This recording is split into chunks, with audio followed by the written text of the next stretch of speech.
Okay, so I think Nick's dealing with some technical stuff right now. In the meantime, welcome to another exciting edition of Victory Never Sleeps. It is great to get a chance to speak to y'all this evening.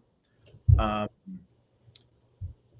Svan and I are deviating from our etic study for the time being to go on a side quest. We are going to go through the Völsunga Saga, and that is kind of the comprehensive primary source where the remaining bits of the Edda that we're reading draw their inspiration from the poetry and the imagery and the characters. So this fills in a lot of that gap to make those remaining poems meaningful.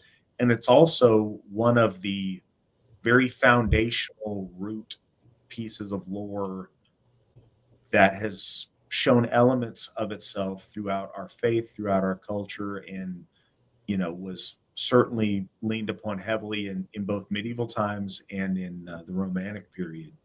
So a lot of these things you guys are probably familiar with to one degree or the other, but I'm excited. I think it's a really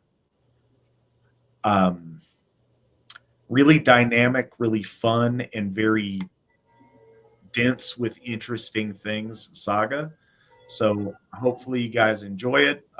Not sure how many episodes we're going to take to cover it. Another thing, just to let you guys know up front, I got about 2 hours in me today, and then I have to hard stop and leave because I'm catching a flight to go to Ostara at Thorshof. So that brings me to you also should go to Ostara at Thorshof. If you find yourself able, that is Friday, Saturday, and a little bit of Sunday. And there's time now. Hop in your car. You can make it happen. But really and truly, that's in Linden, North Carolina. And if it's something you can do, we'd love to see you there. Maybe you can just make it out for part of the day on Saturday. It's still well worth your time. It's a really special experience. And we would, like I said, we would love to see you there. So keep that in mind. After the hard stop. So after the hard stop, Svan will stay with you and answer questions. If you've Any got, type of questions. question, you heard it here, folks. Any type of questions about anything, he will be happy to get you the answers that you need.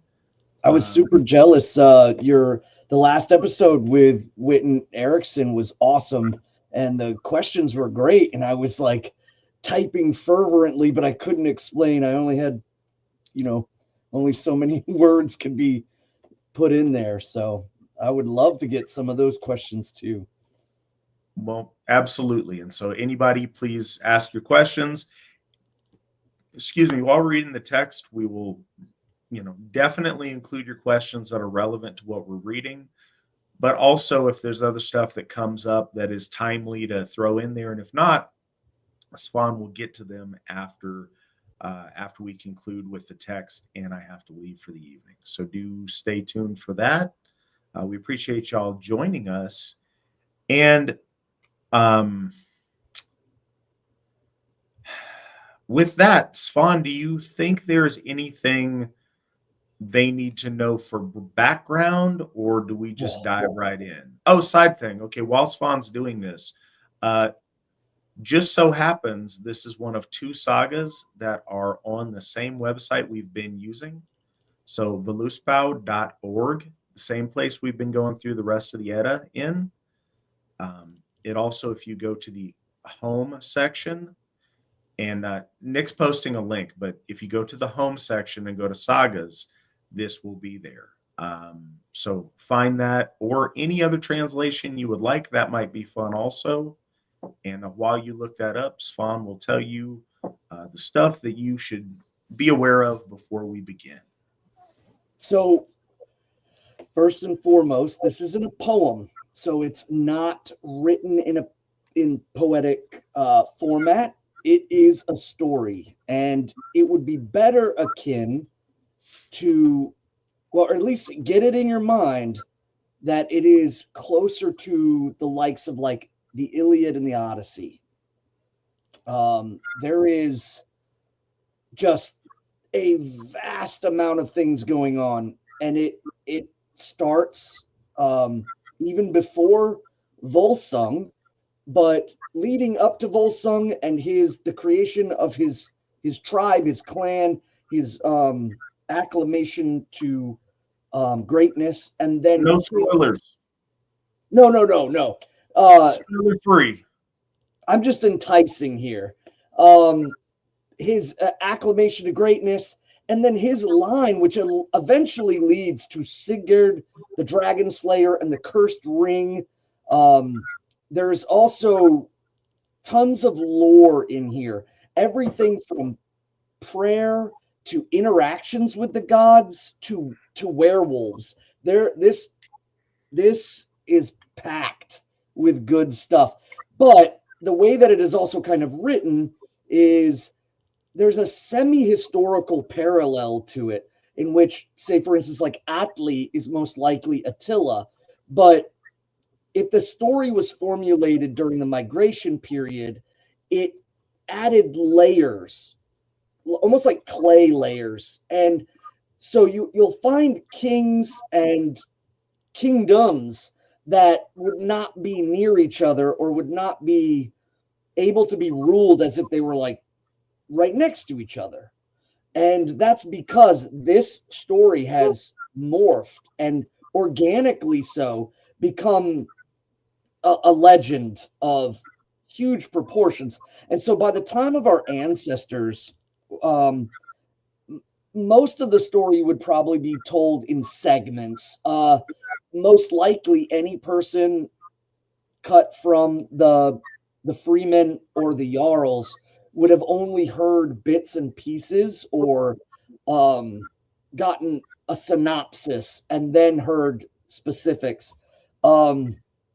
It was only till by the 13th century when it was completely compiled.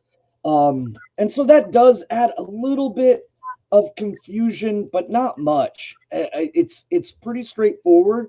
And again, it's not poetic. It's written in block format. So it is, think of it like as if I was going to start reading the Odyssey. This is in essence very similar. This is like the Nordic Odyssey. And it is high adventure and lots of little nuggets that I think are worth knowing. But you got to kind of get ready for the fact that it's just a large corpus of lore, and we're going to cover it systematically. But it, if you're trying to keep heads and tails of it, if you're trying to keep heads and tails over who's Völsung's father, who's his son, and all of that, you might need to find a synopsis or something online to get you a better understanding, because there's so much stuff that is very detailed and unique, and then it shifts suddenly later on down the line. But really, really worth it.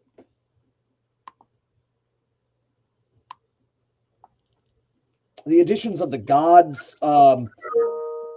there's interactions with Lord Odin. I mean, this has got it all. This is high entertainment while also really giving us a glimpse into the world our ancestors saw, the way they saw the gods, the way they saw the cosmology. At the same time, too, there's also that blending into from mythos to reality with actual kings, actual kingdoms. And it reads almost as if, the European Nordic ancestry is you can see how Tolkien pulled much of his inspiration from this story and many of the other Norse stories, because it just drips so much with high magic and high adventure, lots of fighting, and everyone kind of involved, love affairs and betrayals. It's good.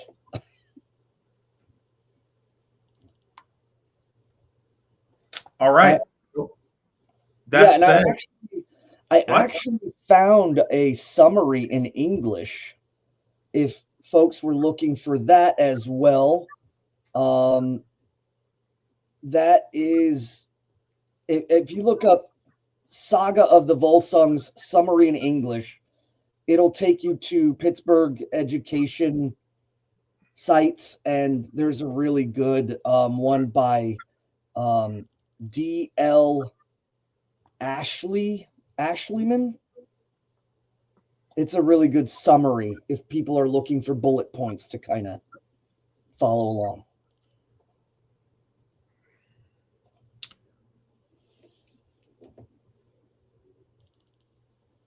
All right, Svan, whenever you were ready, if you would like us to take us into the story. All right. So we start with chapter 1. And this is long before even Völsungur, and the progenitor of the Völsungur line. It starts just before him in ancient days. And it starts with chapter 1 of Sigi, the son of Odin. Now, before we start, it's worth noting too, our ancestors, especially great lines, have often spoke of their connections to Lord Odin. Even the kings of England trace their genealogy back to Lord Odin.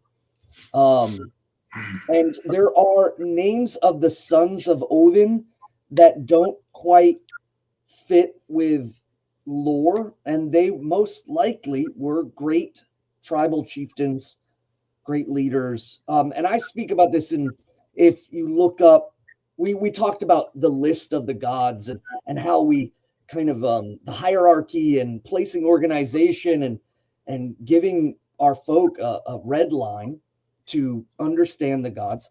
There are gods that are mentioned, well, correction, they are referred to, but they most likely were brought up from the mortal realms as ascendant. Perhaps they are born of Lord Odin, but they were probably mortal at one time. And a perfect example of this would be Maeli. There is a son of Odin, Maeli, referred to, and he, I believe, is of an ascendancy stock. But where it begins and where it ends, there's a great wonder in that. If Lord Odin was and still is siring, or was this much like religions elsewhere in the world will try to link themselves to certain family lines or certain prophets or what have you. We don't quite know, and I've never taken a hard stance on whether it's a no or a yes. The possibility and the magic of it, it's exciting. I don't think it's anything bad, but I don't quite know because the Lord does not really expound on it that much. So here we go again. Of Sigi, the son of Odin. Here begins the tale, and tells of a man who was named Sigi, and called of men the son of Odin. Another man withal is told of in the tale, hight Skadi. Now, in this part here, just to bear in mind, and I'm going to try to do, because there's certain words that people might not understand. The word height. In Icelandic, if you ask somebody their name, you say, Hvar heitið þú? Heiti is a title. So, and it would be as similar as what is callest thou? Hvar heitið þú? What is callest thou?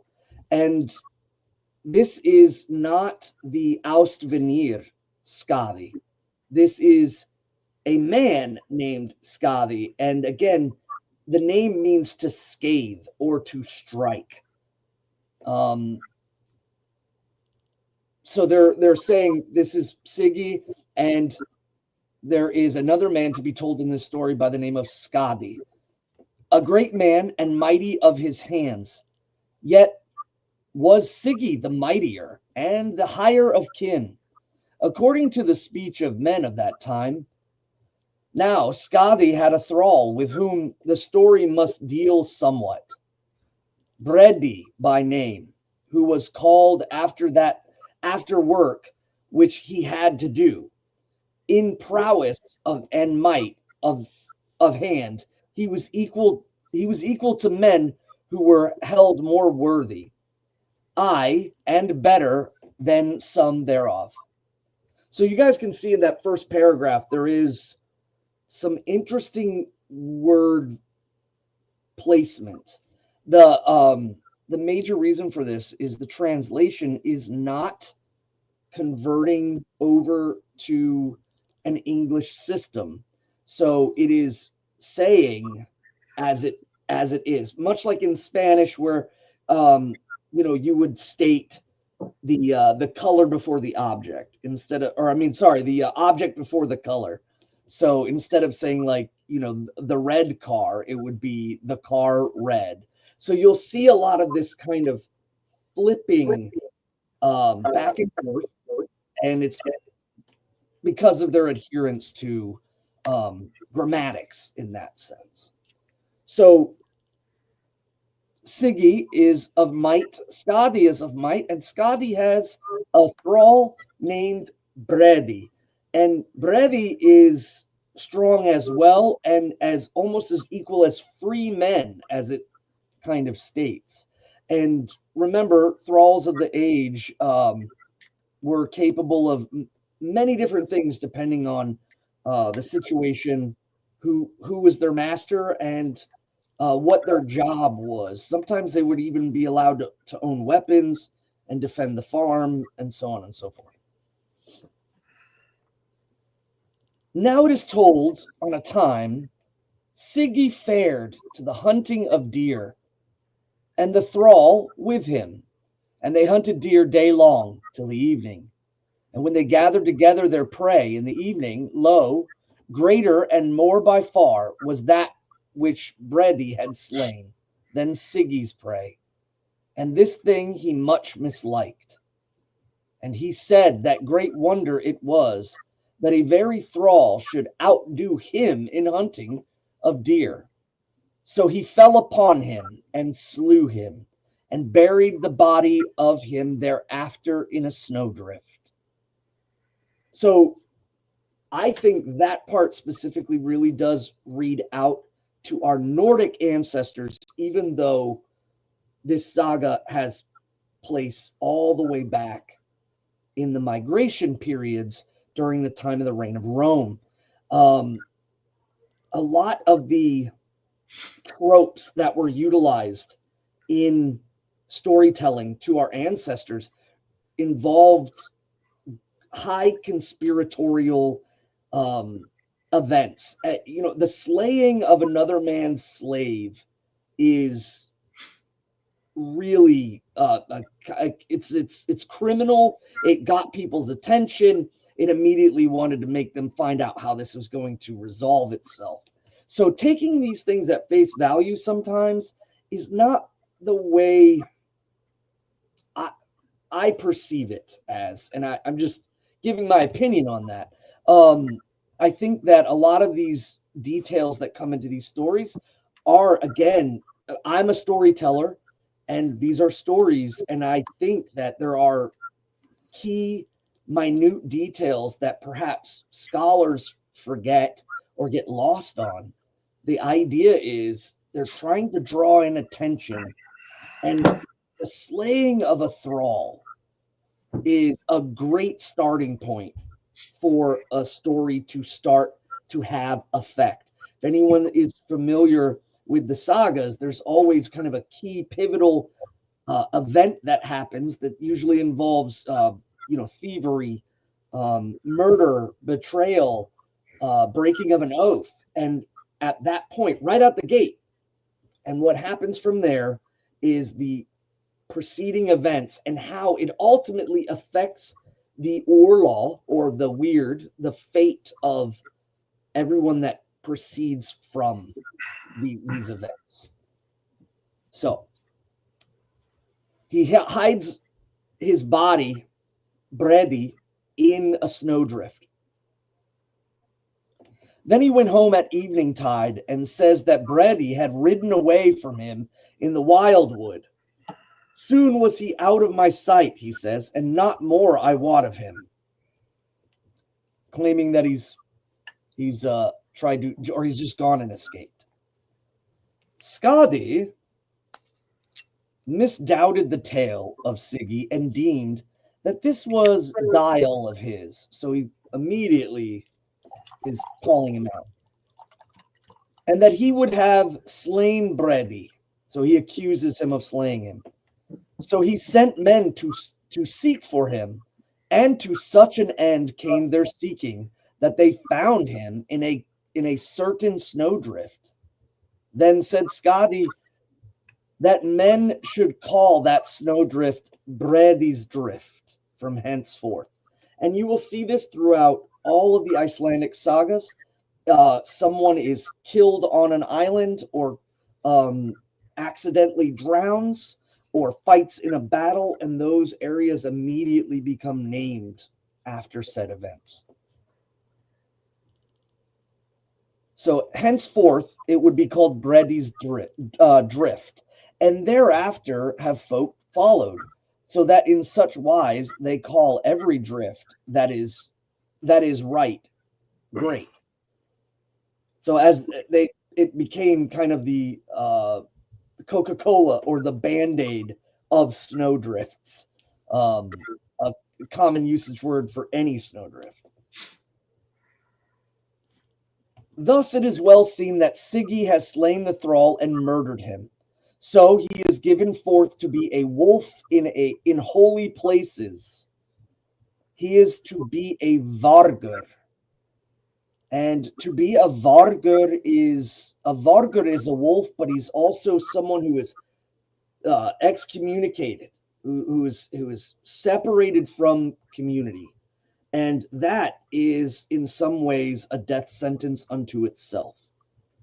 And the holy place is society, is the kinfolk, the kinship, the multi-generational families, the food that is produced. Nope, you don't get any of that. You're thrown over the hedgerow, and you have to live out with the wolves.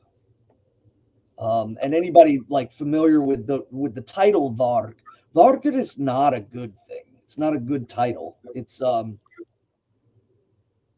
I mean, unless you're an edgy black metal guy, it's not meant to be placed upon you with, any sense of worth in that.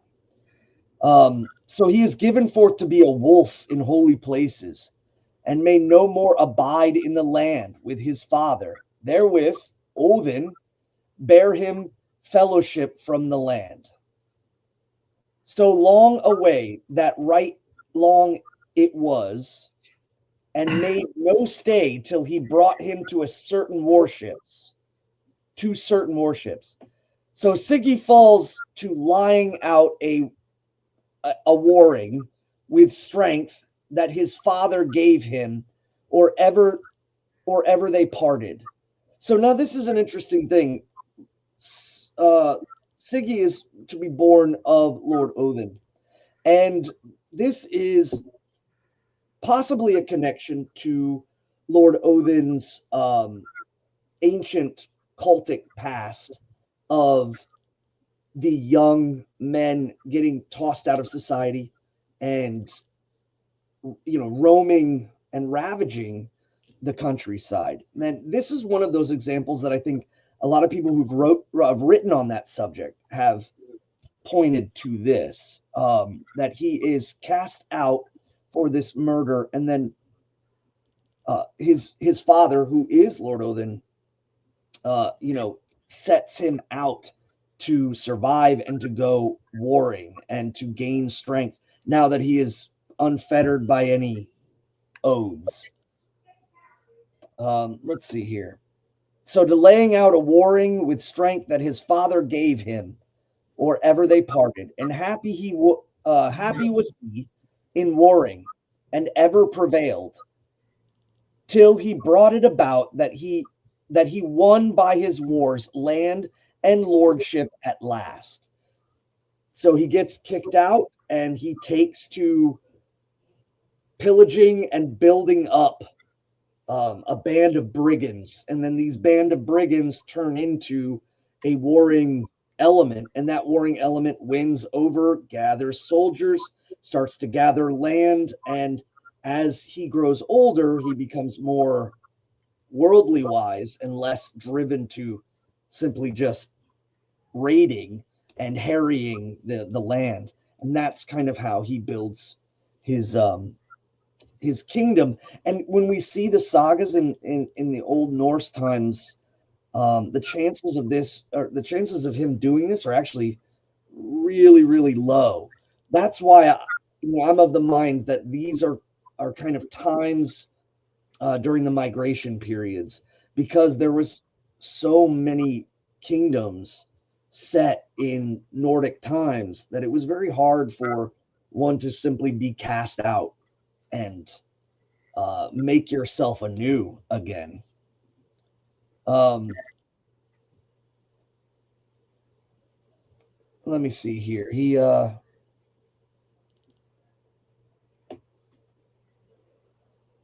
laid out a warring, and he was happy with the warring and ever prevailed, till he brought it about that he, by his wars, land and lordship at last, and thereupon he too, to him a noble wife, and became a great and mighty king, and ruled over the land of the Huns.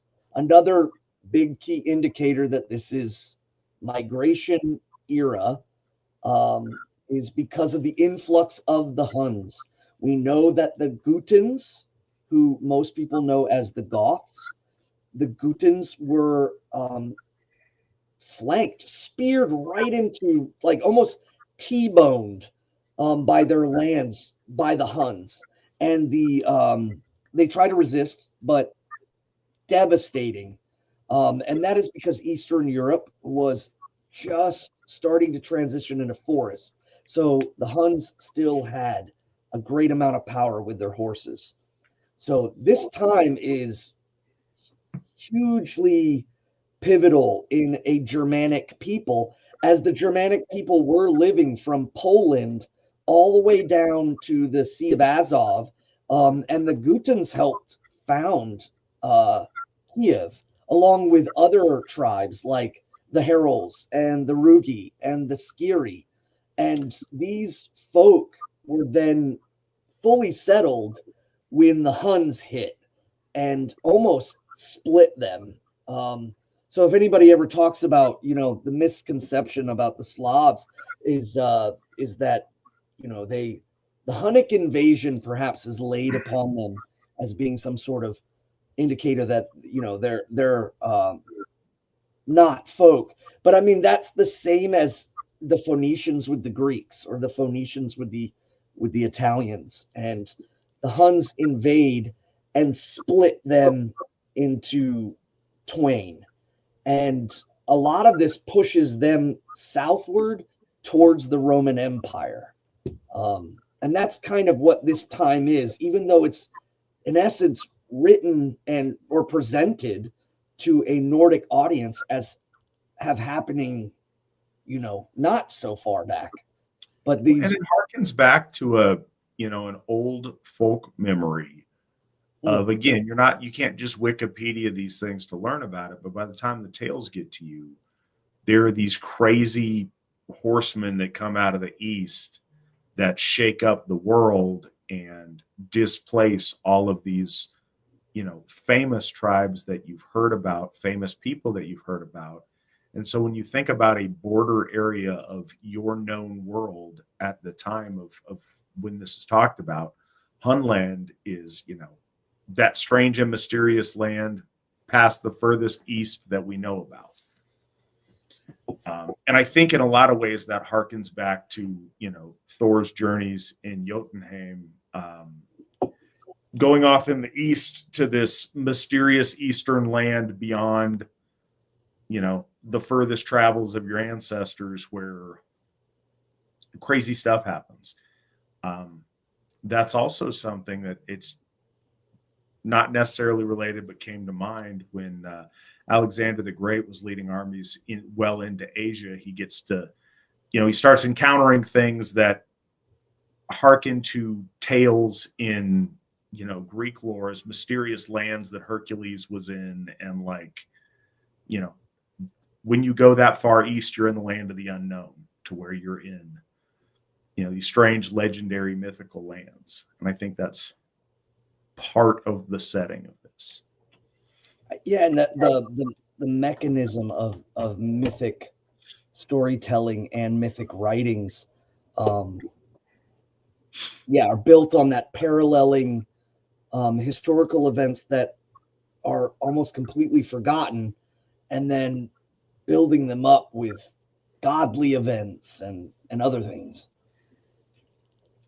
I would also say, too, at this point, Sigi, who is a Vargur, there is a motif that comes into the story, not necessarily of a curse, but more of a turning. You'll see later on that the fact that Sigi is a Vargur gives proclivity to his descendants being literal werewolves. So that's cool. But so he takes over the land of the Huns. So this would most likely obviously put themselves after the death of Attila.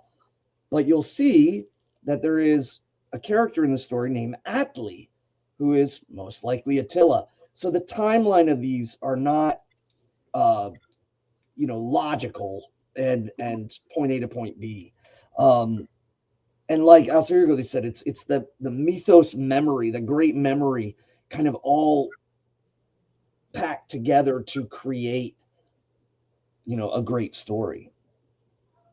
And when we read these, we do have to understand that our ancestors were not simply just sitting around to receive lore. They were sitting there to be entertained. They were sitting there to get drawn in. That's why the death of a slave right out the gate is perfect to just start these key events. So he gets cut out, and then he takes over the land of the Huns, which could be anywhere from Poland to Ukraine.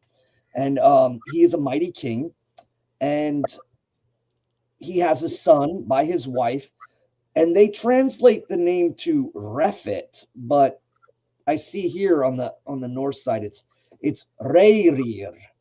I don't have the definition for that right now. I just noticed how distinctly different those two names were. So I'm going to try to refer to him as Reyrir instead of Refit or Refit. And he grew up in his father's house and soon became great of growth and shapely. So he became large in height and bulky. And I also found it interesting, they say he grew up in his father's house. I think that there was occasions at this time, especially during the migration period, where children would be fostered off. So they wouldn't grow up in their father's house, or that they would be fostered off even to the mother's uncle, in order to be brought up or to make allegiances through families. You give the son over to the mother's side like a hostage program, if you will, and it allows a leveling. And we see this paralleled in the stories of our holy gods. When we last week someone had brought up the line of the Aesir descends from Jotuns, and that's true. Lord Odin's uncle is a Jotun, and his name is Mimir. So the uncle on the mother's side has significance culturally. But it says here in this case, no, he grew up big and strong, and he grew up in his father's home. Chapter 2, of the birth of Völsung, the song of Rerir, who was the son of Sigi. So that's just a brief synopsis of what is to come, who we are talking about now, and obviously Sigi was who we were talking about before. Now Sigi grows old and had many to envy him, so that at last those turned against him whom he trusted most. Aye, even the brothers of his wife, for these fell on him at his unwariest, when there was few with him to withstand, and brought so many against him that they prevailed against him, and there fell Sigi and all his folk with him. So, I know that the writing of it is odd, and I also think too there are some misspellings going on here. They change Refit to Rerir, but in this case, Sigi, and this is another thing that is being laid out to the audience. The audience doesn't want Sigi to just perhaps die in battle. Now the story also lays in the fear of being overtaken by kin and being betrayed. And on the same sense is that it's an ambush, and there's so many people that if they probably had one less person, Sigi would have come out on the other end victorious. So these are, again, story points that would entice and excite and entertain the audiences of our ancestors during the Norse period. So it says all of his folk with him, but Rerir, his son, was not in this trouble, and he brought together so mighty a strength of his friends and the great men of the land, that he got to himself both the lands and the kingdoms of Sigi his father. And so now, when he deems that the feet under him stand firm in his rule, then he calls to mind that which he had against his mother's brothers, who had slain his father.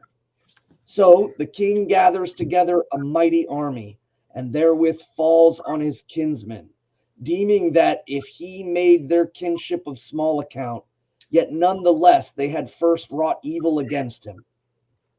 So he wrought his will herein, in that he departed not from the strife, but strife before he had slain all. His father's banesmen, though dreadful the deed seemed every wise, so now he gets land, lordship, and fee, and is become, so again, these misspellings here, and has become a mightier man than his father before him. So one thing is, kinslaying is still seen, and I think developed by the Nordic period, and kind of became far more finite. But during the time of the migration period, the tribal influx and the violent tendencies back and forth were so chaotic. And in this case, and even by the Nordic period, if there was a kinsman by law who slain one of your blood kin, you going and getting revenge was not seen as you also being the kinslayer. That moment had already been done. The kinslaying, the needling, the sin, if you will, of killing one of your own kin has already been done. So people going in and giving retribution to that were absolved from being a needling, because they were correcting the great imbalance that was created. So when he goes after his uncles, he is not a kinslayer. They are the kinslayers. He is correcting everything. And when he does, he gains their land, or he gains tax from them, and he gets his father's land and doubles, or they don't say doubles, but greatly increases his might past his father's. So to get to a question a couple of things. G.W. Farnsworth, a pillar of generosity and consistency, donated $30 to us. Thank you so much. It means a lot. It means a lot every time, and it certainly means a lot collectively. Thank you very much for your generosity. We also have a question from Angela asking if the term Varger is where we get the concept of the lone wolf. And I can't say it for sure is, because I think peoples who know wolves and are familiar with wolf behavior recognize this. Yes, I think the concept is absolutely the same, except for in this silly age that we live in, where people are so very removed from nature, there's this idea of some kind of rugged individualism of the lone wolf. No, the lone wolf means they're cut off from their support system. They're outside of the kin fence, completely biologically. They're outside of the support of the pack, of their pack, and usually they are that way because they are a liability. Oftentimes the image of the Varger is a wolf that's diseased, that's ribs, ugly, that's got something wrong with it, that's mangy, no, you cut that off because it is a detriment to the pack. And you see that in wolf packs. It's a very, very similar concept, but I think anyone that is from a society that's closely familiar with wolves probably makes similar connections. So I think to trace it exactly might be a little bit overreaching. But no, carry on. Okay. Yeah. So much wealth won in war, got. I mean, again, I think that the way it's written is some of it's misspelled, and then others it's that it's usage of older words, like begat. Much wealth won in war got Rerir to himself, and wedded a wife withal, such as he deemed meet for him, and long they lived together, but had no child to take the heritage after them. And ill content they both were with that. So here, clearly, again, it's stating they've been living long together, but have no children. And that doesn't make them happy. And they want to pass on their line and keep the kingdom going under their blood. And so they pray to the gods with heart and with soul that they might get them a child. And so it is said that Odin hears their prayer, and Freya, no less, hearkens wherewith they prayed unto her. So she, never lacking for all good counsel, calls to her casket-bearing May, the daughter of Hrimnir, the giant, and sets an apple in her hand, and bids her to bring it to the king. She took the apple and did on her the gear of a crow. So she donned the skin of a crow and went flying till she came whereas the king sat on a mound. And there she let the apple fall into the lap of the king. But he took the apple and deemed he knew whereto it would avail. So he goes home from the mound to his own folk and came to the queen, and some deal of that apple she ate. So, lot going on right there. They pray to Lord Odin. They pray to the Holy Freya. And so they don't. Flag on the play. If you read the text, and I went on to it, they actually prayed to Frigg, and the translator just decided to go completely rogue. They even note at the bottom, like, he really, really took a lot of liberties with that sentence for seemingly no reason. And that's that part there after where it says that never lacking in good counsel, calls to her casket bearing May, which that's the Ausinjur Fulla, who is the casket bearer of Holy Frigga. So that was clearly just a adding to the confusion of Holy Frigga and Holy Freya, and how they get it often interchangeably used. And that's what I was kind of leading to, is that, you know, they prayed to Freya, or did they, because of this? And we keep in mind that's a fault of Romantic era, early 1800s, early 1900s people not having a very incomplete understanding of things and just rediscovering this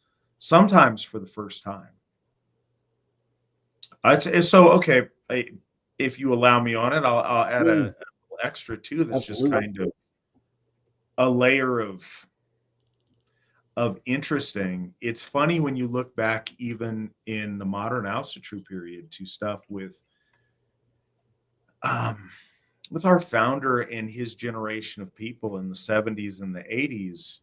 They also did not have access to lots of stuff. The amazing tools that we have, being able to just Google stuff and look at Wikipedia on stuff, and at a moment's notice have access to a great deal of the entire collected knowledge of humanity at our fingertips on our phone. It seems indispensable and like it's been here forever, but it hasn't. And so people are trying to figure this stuff out. A lot of the time, the early translators, they're relying on, you know, Romantic era or Victorian era stuff that's well-intentioned, but that we've got a more complete picture of today to kind of piece some things together. So keep that in mind and grant them a little bit of grace when you notice errors. They didn't have the same materials to work with as we do today. And this is a very interesting convexing point in which things, there is the possibility that they used the daughter of Hymir, or Hrimnir, for alliteration, but the Jotun who is given the apple by Frigg, and it takes play later on in the story why a Jotun, but it's never really explained in great detail why a Jotun is, you know, amongst the gods, or amongst the Asenir, or amongst the maidens of Fensal. But in assuming that the holy powers of heaven intermix with they interact, and intermix with certain powers that come into their dominion, or, you know, give them heed. And that's what led to the titling of Austvanir. Now, I'm not stating that she is, but certainly for the story, they're utilizing that. The gods give a gift to a Jotun, and she is anointed as a wish maiden, and she goes and takes the shape of a crow or a raven. And this shows again, our ancestors did not think of Jotuns as like always just big giant beings, or, you know, mountainous or literally giants, but that the Jotuns were ancient beings that rivaled the gods in purpose most of the time, but that some of them could join over, help, or be deemed. And I think the best way it was ever described to me was like the difference between Jotuns and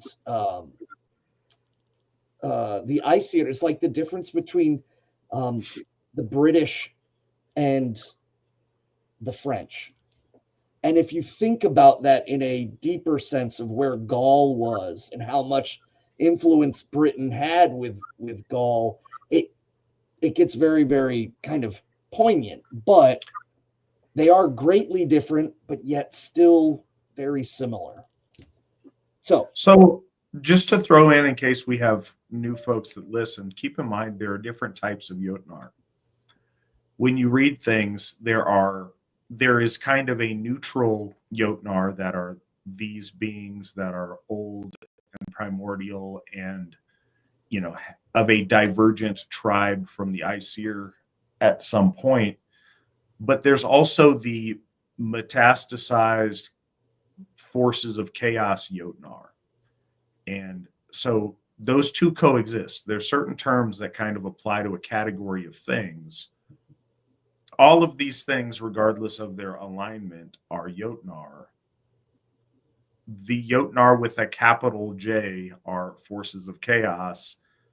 The little case Jotnar are a variety of elder beings that do share a distant kinship, a cousinship, if you will, with the Aesir, and interact with them and at times intermarry with them. And the distinction, the more you read, becomes self-evident, but when you just start out, can be rather confusing. It's really confusing. Yeah, and knowing that the gods source themselves from the primordial Jotuns.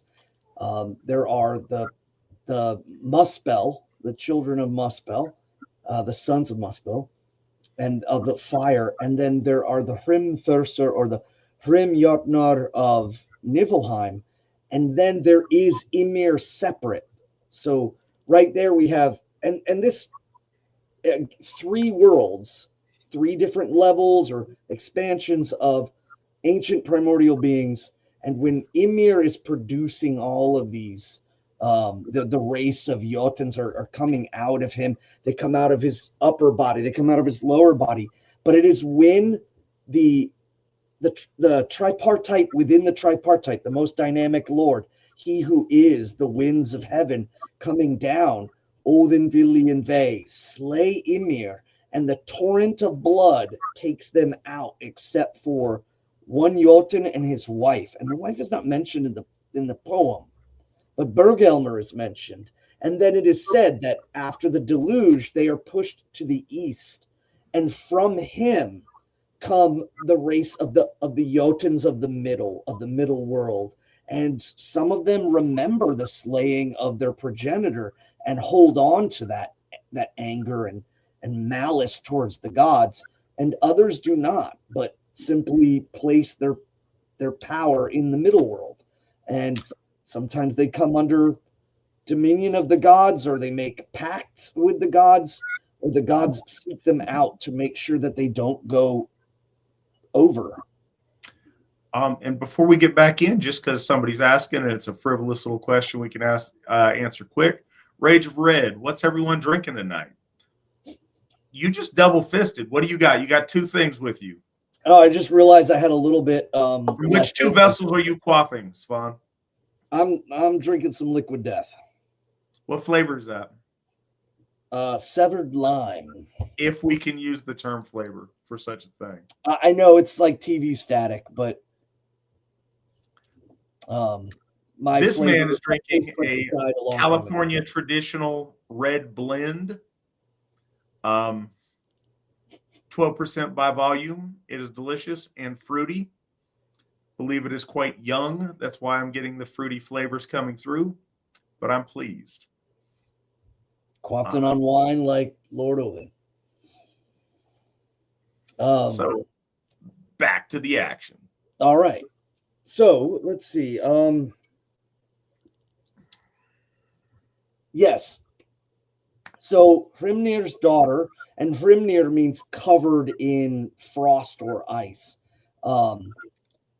sets an apple in her hand and bids her to go to the king. She takes the apple. It takes the shape of a crow or a raven and flies over. And she drops it on the king, who is sitting on a mound. Also really important note there. He's sitting on a mound. Whether he was, this is Utseti, sitting out. Whether he was praying on the mound or not is not necessarily specified, but he is on that mound when he receives the apple. And mounds, burial mounds were always seen as auspicious places. So he's sitting on this burial mound when this raven drops an apple, and he goes and takes it to his wife, to which she eats. So, as the tale tells, the queen soon knew that she, big with child, but a long time war, or ever she might give birth to the child. So it befell that the king must needs to go to the wars after the custom of kings, that he may keep his own land in peace. And in this journey it came to pass that Rerir fell sick and got his death, being minded to go home to Odin, a thing much desired of many folks of that day. So she's full with child, but holding it, and it's, late, and he has to go to a war. And as he's traveling, he falls sick. And he desires to go to Lord Odin. That's another thing, is the strictures of being perhaps pierced by a weapon. We see that in the Yngling Saga, when Lord Odin, who is not a mortal euhemerized man, but more likely either a king who followed Lord Odin or the cult of Odin in Sweden at the time. But he says, I want to be speared and taken, so I can see my God. A lot of people get confused by that, but the purpose of that is, again, euhemerization. But here is kind of that influence again. And I think it might be noted too, because the Nordic period was filled with an influx of migration period folk who brought Lord Odin, and I believe too Lord Tyr, with them in their prayer. It was a high focus. But when they come to the Nordic lands, there's a heavy focus on Holy Frey, Holy Freya, and Njordr and the Vanir in general. Almost like a renaissance of Vonic worship, that by the time the migration era tribes start having to return to Scandinavia, or as Procopius called it, Ultima Thule, as they were returning there, they brought with them their cults of Lord Odin and Tyr, and kind of they collided. So that's why it's in the audience. I want to acknowledge that I realize we're covering very little amounts of material with a lot of asides, but it's kind of the point of the show and what we're doing. We don't really have a finite time, depending upon the decree of the Nornir. We don't really have a finite time on this, and we'll do as many episodes as we need to cover it. A big part of it, for anybody who's just kind of getting the feel of what the show is about, though, is to find the threads in this that illuminate Asatru in its practice, and to share those with you. So that's why we go off on some of these things.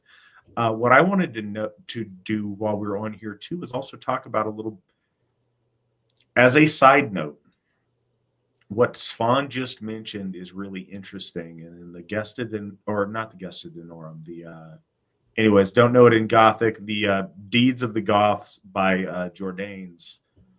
He writes about how Scandinavia is, like Sweden in specifically, is the cradle of nations, and how the Goths come down out of Scandinavia, go through and populate, the Visigoths into Spain, the Ostrogoths all throughout the Balkans and into Greece, down into Italy, all over the place. And then there's this coming back again that Svan's talking about, this kind of surge and then retraction a little bit.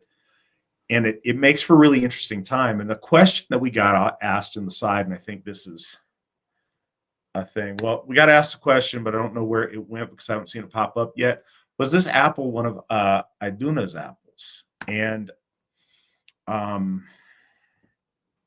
there's no way of knowing that. I don't know if she's got an assortment of apples that do the womb of nations. There we go. Well done. I don't know.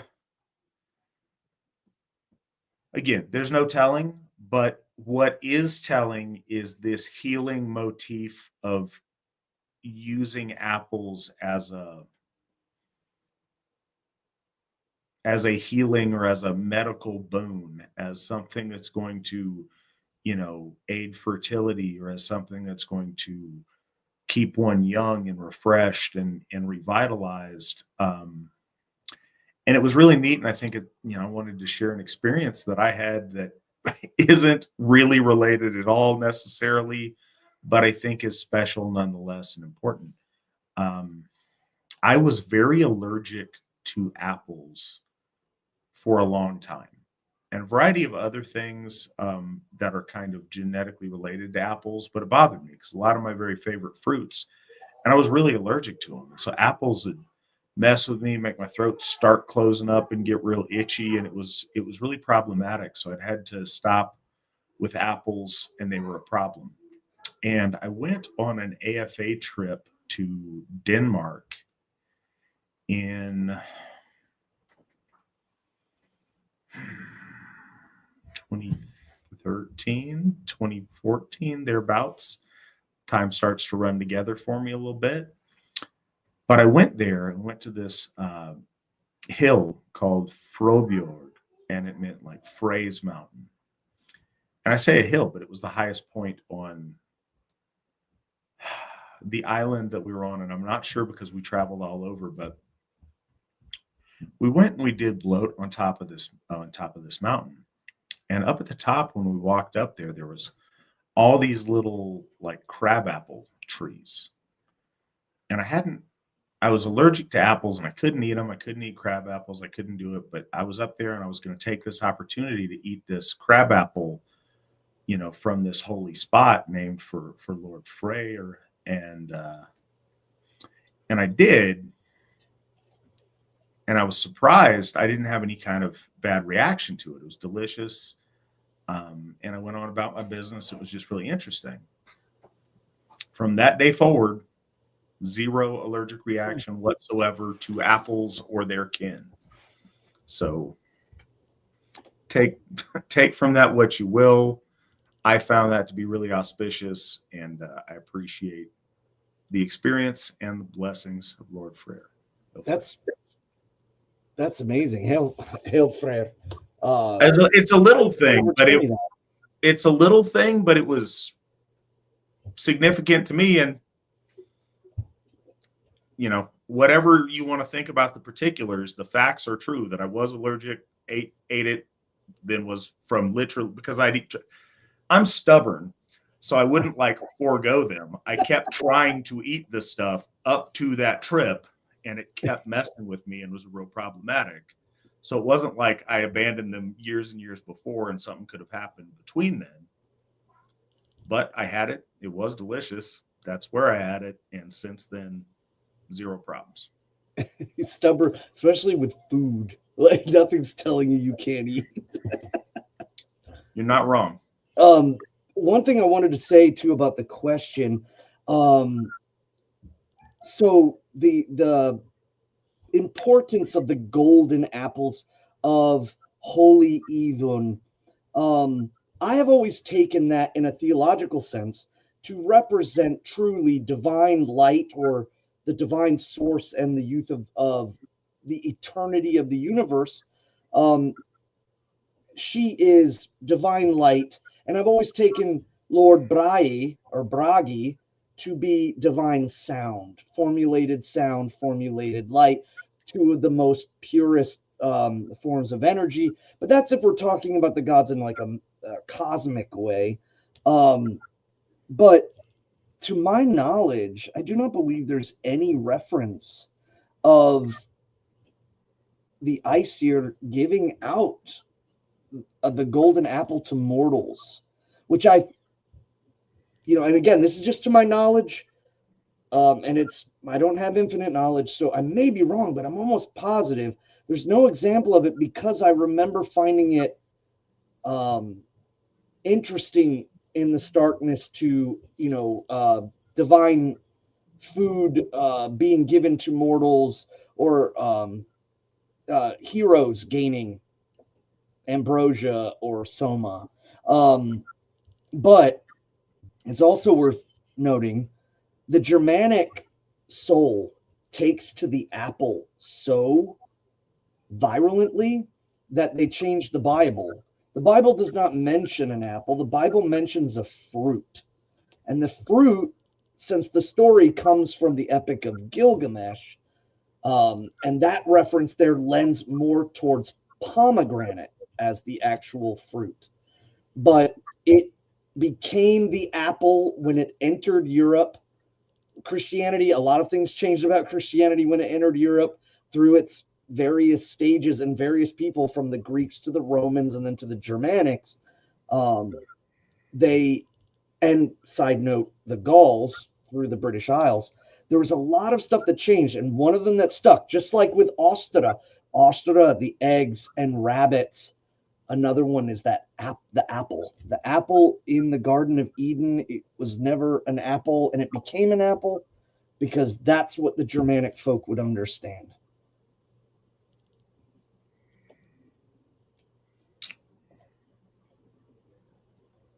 All right, so she drops it off. She eats the apple, and she becomes full of child, and then she is very late in pregnancy, and her husband cannot wait. He has to go and fight this battle. He gets sick, and he wishes to go to Lord Odin, or he being minded to go to Lord Odin. In essence, just the referencing of it is that he is going to return to Lord Odin. And this again throws a lot of the death by battle kind of trope where, you have to die in battle. It doesn't matter how you die, but you die in battle, and you get your ticket in, as opposed to Lord Odin choosing you. And since he is of the line, is what they're saying, his father is the son of Lord Odin, so he is going to return to his grandfather, because Lord Odin would naturally choose the kin of his hero, or his sires, if you will. And so we always talk about in death going to your ancestors. Right. With your ancestors, Lord Odin.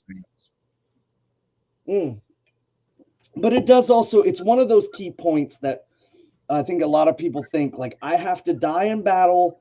I could be sitting in a foxhole and, catch a stray round from one of my fellow soldiers. It doesn't matter. I'm going to Valhalla. And, they forget that Val doesn't just mean slain. It means chosen or choosing. The Valkyrier are carriers of the chosen. Lord Odin, his hall, the essence of his being, his internal place in which he brings the souls to him, and within him is the hall of the chosen. So before you go on, Jarrett in Virginia donated $60. Thank you, Jarrett. We appreciate that. He donated that specifically to help us pay off Njordshof. So much appreciated. And we're making really good progress on that, by the way. Come down to North Carolina for Ostra, and then definitely reach out to me, and let's get some stuff. We need to do some stuff in Virginia. Svan is your fellow Old Dominion. You should go. Yeah. And absolutely this weekend, Jarrett, seriously think about it if you can. Svan's about to make the drive. If you can be there all weekend, great. If you just get there for Saturday, it's still going to be an amazing thing. Apparently he's got a ticket already. Well, I look forward to seeing you then on awesome. See you this weekend. Yeah, and let's plan for some stuff in Virginia. There's lots of folks up here. Some of them, are going to make it down. Some of them can't. So we're trying to figure out the best way to make sure that, you know, community is there as well in Virginia.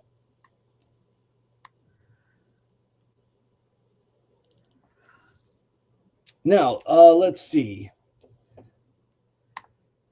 She was big with childs, and yes, okay. Thing desired by many folks in those days to be with Lord Odin. Now, no otherwise it goes with the queen's sickness than heretofore, nor may she be the lighter of her child. If somebody's not reading this, if somebody's just listening to this, I can imagine it being very like confusing. That's why I think we're also stepping off and kind of explaining things. And 6 winters wore away with the sickness still heavy on her, so that at last she feels that she may not live long.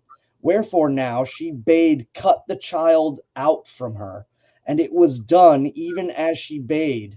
A man child was it, and great of growth from his birth, as might well be. And they say that the youngling kissed his mother, or ever she died. So she holds in her belly for 6 years a child, and a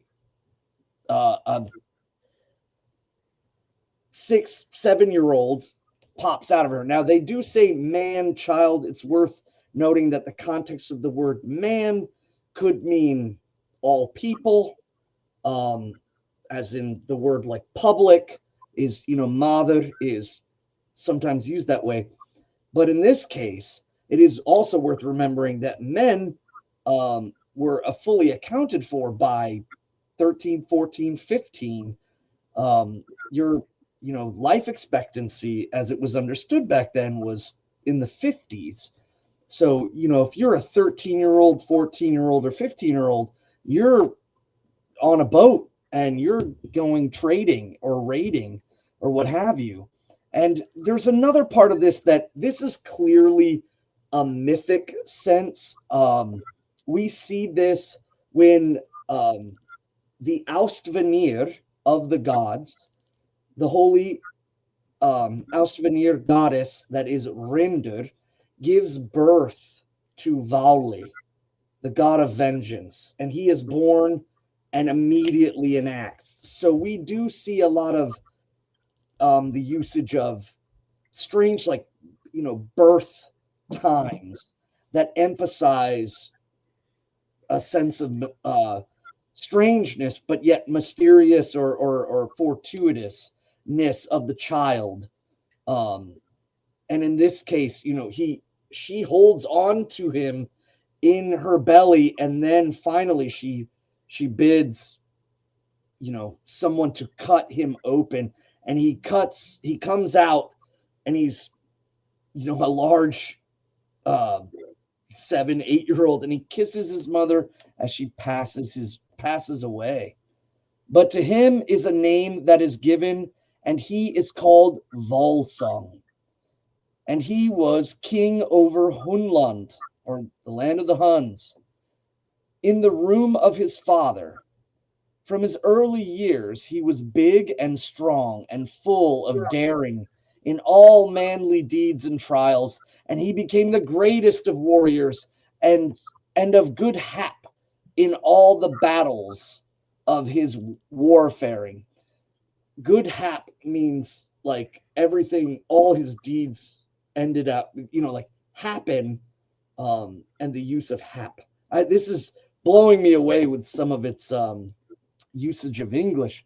But the other thing is, imagine, you know, this part of the story being told, and every woman in the room is just like, oh, what? 6 years? That's like, oh. And so a lot of the stories are built to gain reaction, and they are built to key in on emotional states. holding a child for 6 years, that's insane. And then, every war that you fight, you win.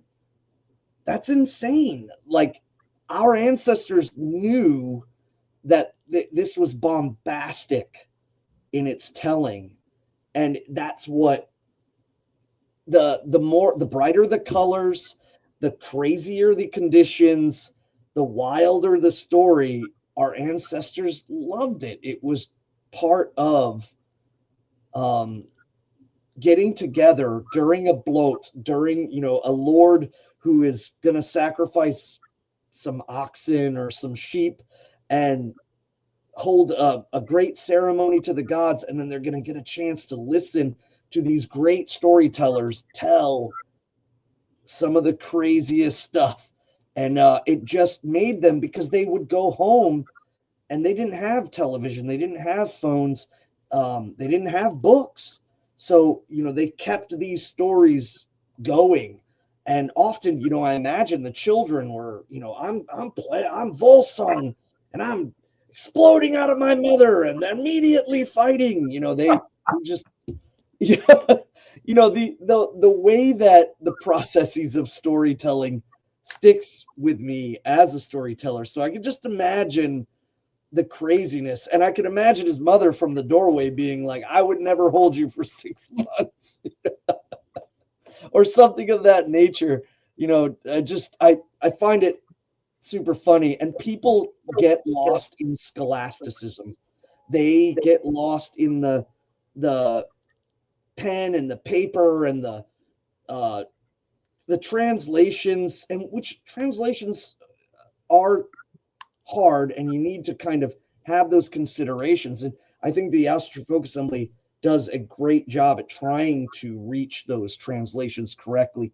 And especially, we recommend multiple people. We don't just hyper focus like a cult at one scholar. We think that Thorpe is just the best and you should only listen to him.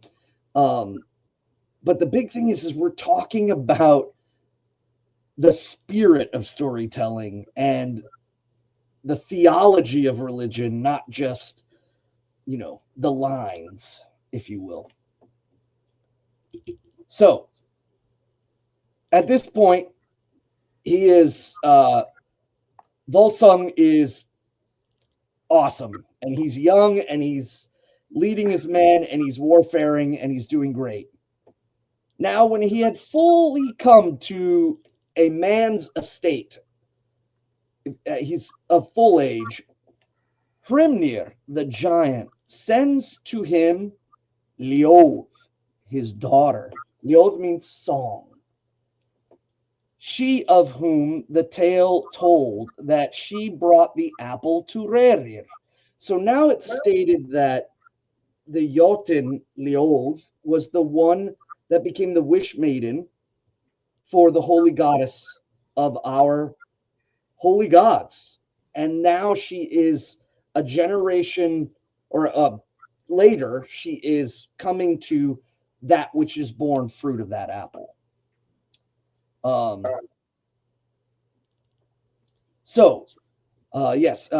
That she of whom the tale told brought the apple to Rerir, who is Völsung's father. So Völsung weds her withal, and long they abode together with good hap and great love. And I think it's also, really important to point out, as you guys can see, there's people trying to state that the gods are intermarrying with a different race. Again, that word race used by certain translators has caused a lot of grievances, and much to the delight of more universal globalist people who are trying to use Asatru for their political ends. They try to push that narrative. They very rarely talk about the fact that there are times in which Jotuns intermarry with humans.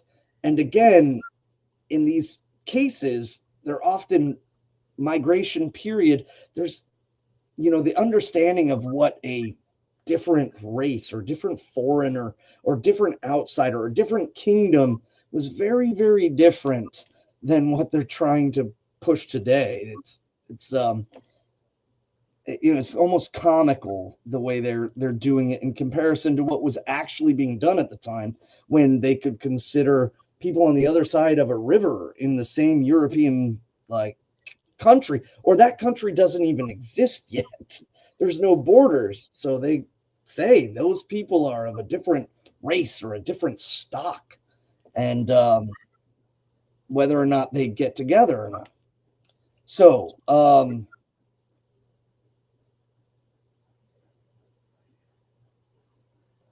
Völsung weds her withal, and long they abode together with good events and great love. They had 10 sons and 1 daughter, and their eldest son was hight Sigmund. Now, bear this in mind. This is the connection to the poems we were talking about earlier with Helgi, Hundingsbana or Hundingsbane, is that this would be the connection point, that he was, actually, I'm sorry, I can't remember if he was the son of Sigmund or if he was the brother of Sigmund. Anybody in the chat, if you could clarify that for me. But this is the connection point of those. And that's a big spread, 10 children. So, good plot convenience to do that there. The eldest son was Sigmund, and their daughter, Signy. And these two were twins. So the eldest first children were a man and a woman, Sigmund and Signy.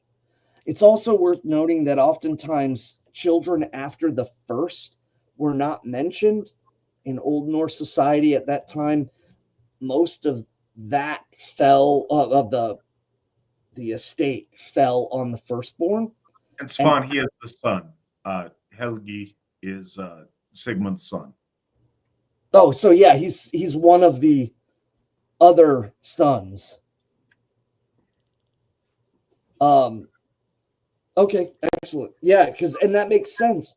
A lot of the times, the accruement of the estate of the father and the mother were passed down to the firstborn, and every child thereafter was on their own, which was another mitigating factor for the Viking age and raiding and such. Is a lot of them were not the firstborns going out and trying to make a name for themselves. So they were twins, and in all wise the foremost and the fairest of the children of the Völsung, the king, and mighty as all his seed was, even as has been long told from ancient days, and in tales of long ago, with the greatest fame of all men, how that the Völsungs have been great men and high-minded and far above the most of men, both in cunning and in prowess, and all things high and mighty. So we see this list of good traits, the idea of being masterful of your mind, being masterful of your body. These were traits highly regarded. Cunning is an interesting word, the usage of it. I have always taken that not so much to mean the modern term of cunning as in, a backstabbing, scheming, but more about a master of one's mind and one that has the ability to interact with other people and work in a way of wisdom, not just bullying or pushing in, but being able to be silent or knowing when to call upon the aid of your friends or to, subdue the rage of another group. These skills are a sense of cunning that emulates very much like Lord Odin. So says the story that King Völsung let build a noble hall in such a wise that a big oak tree stood therein, and that the limbs of the tree blossomed fair out over the roof of the hall, while below stood the trunk within. And the said trunk did men call Branstock. So that, or in the old Norse, is Barnstock. And this again is another paragraph that would make people just wow, like building a hall, but you have an oak tree in the center and it just cascades over the hall. Absolutely stuff of legends. So let's see. And that's where Völsung and his children, his 10 children, and his wife. And for those of you that might know the Völsunga Saga, or at least a key part of it, that oak tree is kind of probably pinging off some alarms for folks. But if you don't know it, hang in there. We will get there. Let me see. Does the chapter shift? Yes. Yeah, I'm trying to. For some reason, it's not shifting on my end. I might have to go back and just grab it. All right. Chapter 3 of the sword that Sigmund, Völsung's son, drew from Barnstock. There was a king called Sigir who ruled over Gothland.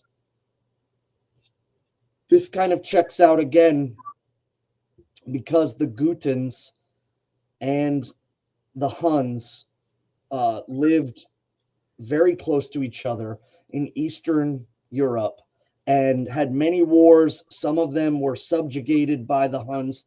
Others, kept resistance against them till eventually they fell and had to recede back into the Asiatic steppes. But again, another reference that this is far older than the Nordic period. So Sigir, who ruled over Gothland, a mighty king of many folk, he went to meet Völsung, the king, and he prayed him for Signy, his daughter, the first daughter, and twin of Sigmund. And the king took his talk well, and his sons withal, but she was loath thereto. Yet she bade her father rule in this, as in all other things. And you'll see this in sagas. Generally, the father will determine whether he likes or dislikes the suitor. And you'll also hear the opinion of the daughter. It always kind of follows in, and especially in the Icelandic sagas, it's generally, she is happy with this arrangement or she finds him fit. And but in this case, she doesn't. But she says, I will let you rule on this. And that also kind of lends to the idea there might be political implications with this situation. So she doesn't really want to do it. There certainly are them both being kings. Right. And she doesn't state that it's for some reason that he's ugly or weak or what have you, but perhaps that she just didn't want to be married at that time. So I kind of get the feeling that there's like a more of a time basis on this. So that's the other thing to point out here that I think is an important takeaway.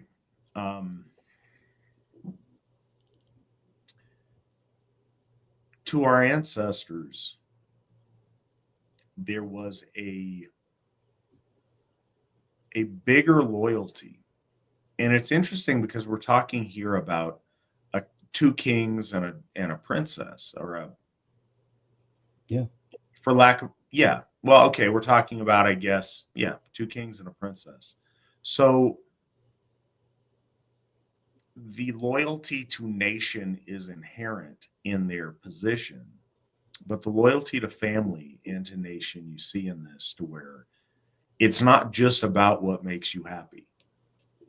It's not about running off with some dude because he's dreamy or whatever. It's about making a marriage alliance that will be beneficial to the glory of your family, and looking out for the well-being of your brothers, of your father, of your line of people. That was something that people took really seriously, to where they would make very important life decisions based on what's going to be good for their family overall, not just what's going to make them happy. And that's a very different thing than we're faced with today. But I think that, we live in a different time and a different place with different things. But the concept of being willing to sacrifice of yourself and consider the good of those you are blood kin to, and also those you are allied with, those who are part of your tribe, your nation, your clan, your church, taking the idea of looking out for the good of the community that you are a part of, be it large or small, and factoring that into personal decisions. The fact that she, allowed him to make this decision for her says that there was the option of, like, her being heavily resistant and her refusing and there to be a thing. If it was just a foregone conclusion that she was chattel and she's just going to do what the king says regardless, her thoughts on the matter are useless. They're included here because she is choosing to submit to the king's judgment on this, her father's judgment on this. And it's important for us to keep in mind, it's not always about you or about what you like the most. Sometimes decisions in your life ought to take into account what's good for your family, what's good for your folk, what's good for, in groups that you are an essential part of, and what's good for the relationship between your family and another family. So it's just an extra dimension of thinking that doesn't often come to mind in today's world.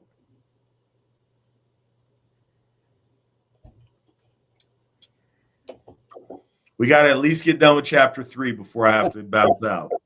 All right. So, and this is one of the best parts here. Let me see. So, in all things that concern her. So the king took such a reed, R-E-D-E, which is very similar to reader or counsel or proclamation. He took to such reed that he gave her to him in hand in marriage, and she was betrothed to King Sigir. And for the fulfilling of the feast and the wedding was King Sigir to come to the house of King Völsung. The king got ready the feast according to his best might, and when all things were ready, came to the king's guests, and King Sigir withal at the day appointed, and many a man of great account had Sigir with him. So he gets the feast ready, and then he officially, brings in Sigir with all of his great men. Now the tale tells that great fires were made endlong the hall, and the great tree aforementioned stood midmost thereof, like a great mast in the center of the hall. With all the folk say that whenas men sat by the fire in the evening, a certain man came into the hall unknown of aspect to any of the men, and such like array he had, that over him was a spotted cloak. He had bare feet, and linen breeches knit tight even unto the bone, and he had a sword in his hand as he went up to Branstock, and a slouched hat upon his head. It was huge and seeming ancient, and he was one-eyed. So he drew the sword and smote it into the tree trunk so that it sank down to the hilt, and all held back from greeting the man. Then he took up the word and said, Whoso draweth this sword from the stock shall have the same gift as a gift from me, and shall find in good sooth that never bare he better a sword in hand than is this. Of course, sooth meaning truth or the proclamation of true word. Therewith out went the old man from the hall, and none knew who he was or whither he went. I think a lot of folks know Lord Odin, and this is where he directly injects himself into the orlog of all of these folk. And of course, too, you see there's parallels here with the sword and King Arthur as he places the sword in the stone. And I wonder often, did one come first? Are these parallel to each other? I don't know, but men began to stand up, and none would fain be the last to lay their hand on the sword, for they deemed that he would have the best of it, who might first touch it. So all the noblest went there to first. So immediately they rushed the sword, and one after another, but none who came there too might avail to pull it out of the tree. For in no wise would it come away, however they tugged. But now came Sigmund, King Völsung's son, and set his hands upon the sword, and pulls it from the stock, even as if it would lay loose before him, as if it wasn't closed on anything or punched into anything. It just slides right out. So good that weapon seemed to all that none thought he had seen such a sword before, and Siggeir would fain buy it of him at thrice its weight in gold. But Sigmund said, Thou mightiest have taken the sword no less than I from there where it stood. If it had been thy lot to bear it, but now, since it has first of all fallen into my hands, never shalt thou have it, thou biddest thereof all the gold thou hast. So it was for my hands destined, and I don't care if you put all the gold you own, you're never going to get this sword. King Siggeir grew wroth at these words, and he deemed Sigmund had answered him scornfully. But whereas was a wary man and a double dealing, he made as if he had heeded this matter no wise. Yet that same evening he thought how he might reward it, as was well seen afterwards. So this is a part of the story that kind of lends to the ongoingness of the story. He's scornful in his heart, but he pretends that nothing is the matter. And then he leaves and immediately starts scheming as to how he will attain the blade, or really get a vengeance against Sigmund, who is his father-in-law. His brother-in-law. Oh, excuse me. Brother-in-law. Yes. Sorry, Völsung's his father-in-law. So, yeah, and his wife's twin brother. So I'd like to just throw out a plug for those recognizing points of connection between this and the Arthurian cycle. What a book that was profoundly inspiring to me was The Mystery of the Grail by Julius Evola. It really set me off on a very, very interesting time of learning in my life and of exploring things and concepts a few years ago that was my introduction into being able to read the works of Evola and understand them and put them in context and to have an orientation for them, as Evola would have put it.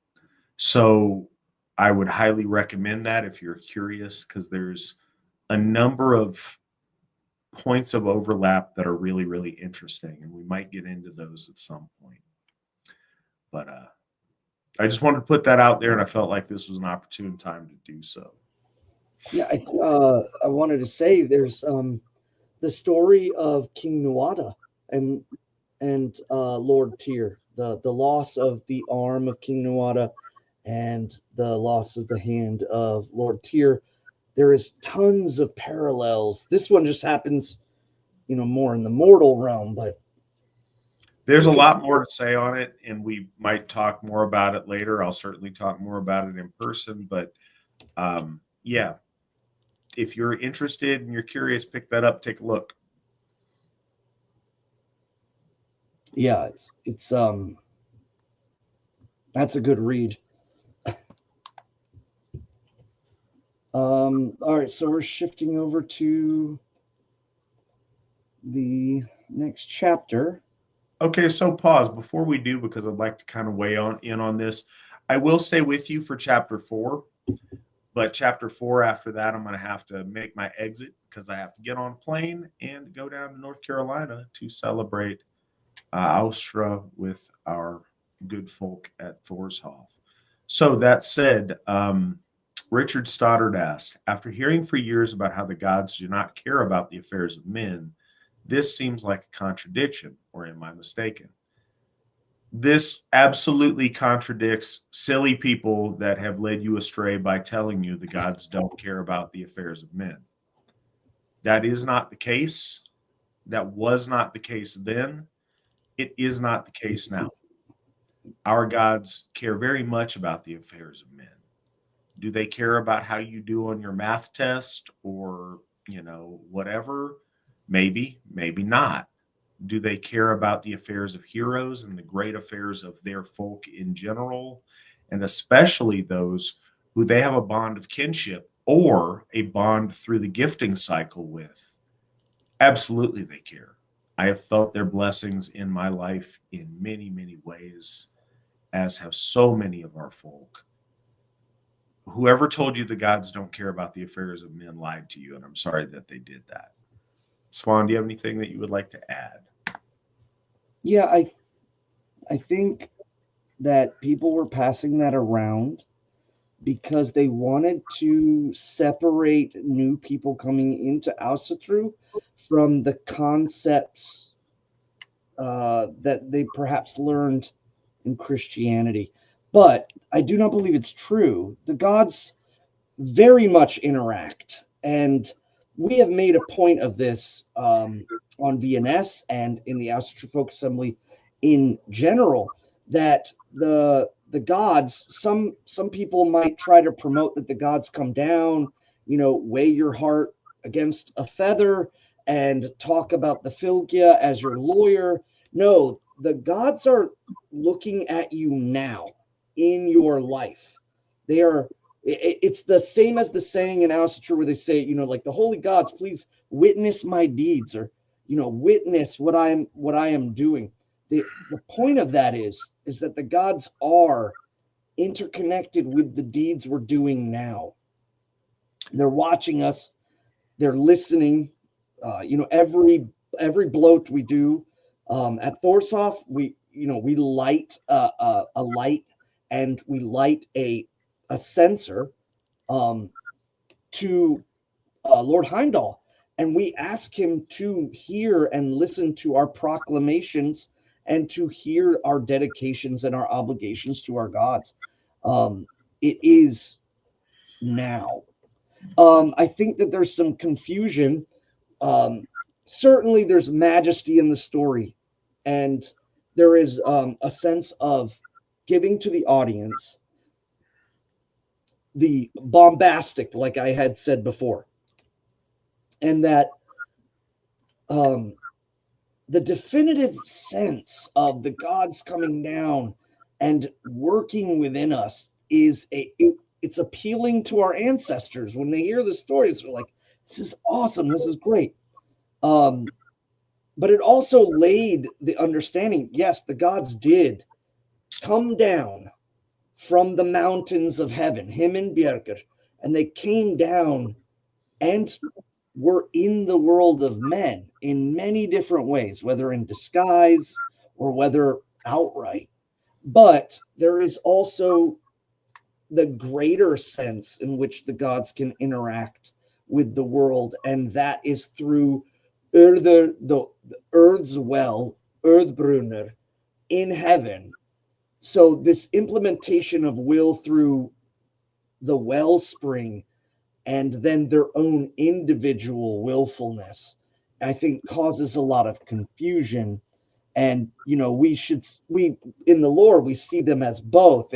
They're at the well in heaven, at the tree, with the Nornir, the origins of time and space, and they are affecting by implementing their dominion into the skein of the wellspring, and those ripples have effects. But there's no stopping that. If the holy gods want to come down and interact, they can and absolutely do. And as Al-Siri really said, and I myself have had very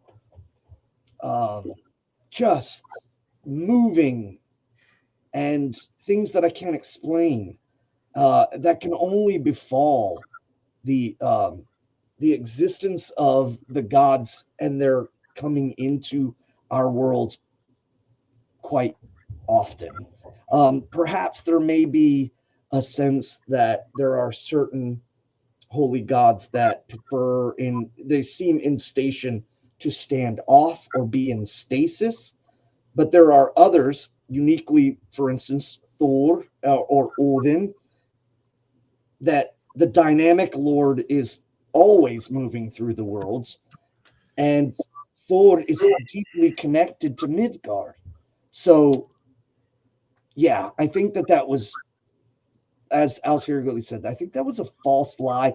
But I just wanted to premise that perhaps they were doing it to kind of break people away from bad habits that the original guy that did probably was. These are the chest beating, we don't bow to our gods, nonsense types. It's not all done out of malice, but it is done out of ignorance and lack of understanding. But Svan, I got a flight to catch, and I also promised these good people I would be with them through the end of chapter 4. All right. Which would be 1/4 of the content we have read this evening. So you have the entirety of that to do in the next 12 minutes. No. So let's see. All right. So no, seriously, don't push it. It's a rough estimate, but I would like to get back to the material, though. Well, so Sigmund draws the sword, and his brother-in-law now made claim, I'm a king. He's got the grumpy pants. Yeah, and then he doesn't make it known, so he goes back and is angry about it. He can't air his grievances openly. Chapter 4, how King Siggeir wedded Signy and bade King Völsung and his son to Gothland. Now it is to be told that Siggeir goes to bed by Signy that night, and the next morning the weather was fair. Then says King Siggeir that he may not bide lest the wind should wax or the sea grow impassable, nor is it said that Völsung or his sons letted him herein, and that the less, because they saw he was fain to get him gone from the feast. But now he says Signy to her father. But now says Signy to her father, I have no will to go away with Sigir, her new husband. Neither does my heart smile upon him, and I wot my foreknowledge and from the fetch of our kin that from this council will great evil fall on us if this wedding be not speedily done. She mentions fetch, filkja, and I had just made mention of that. And this is an example not of the individual soul of a person's filkja, because there are not everyone has a fully formed, interactive, powerful filkja. Some folks have more of an essence and less of a drive, but she's talking about the kin filkja. And this is what we're referring to, like at the Hofs, when we have the horse or the bear. This is the kin filkja of the Hof and the people with it.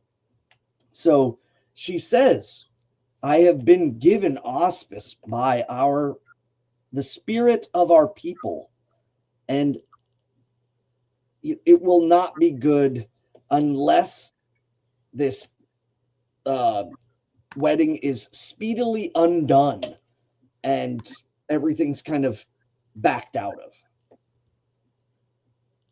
But remember, it's not Völsung who sees the treachery and cunning forming. It's his son and his daughter. And his daughter's about to be married off with political reasons. So Völsung himself is not convinced. He says, speak in no such wise, daughter, for great shame will it be to him, I, and to us also to break troth with him. He being sackless.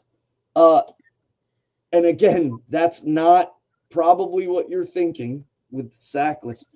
It is he who is unburdened, he who is without blame. If you look down at the bottom, there are notes there, and he's saying he is unburdened. He is. Although Svan, I'm going to start using that as a term in just the way you intended, or you thought people might take it when folks show themselves to be sackless. Even though it's wrong, I'm still going to use it. That's brutal. So he being sackless, and in naught may we trust him, and no friendship shall we have of him after this, if these matters are broken off, but he will pay us back with evil wise as he may, for that alone is seemly, to hold truly to troth given. So another word for honor and dishonor would be, seemly and unseemly. And so what he's saying is it would be seemly for them to maintain their troth. It would be unseemly for them to suddenly break things off.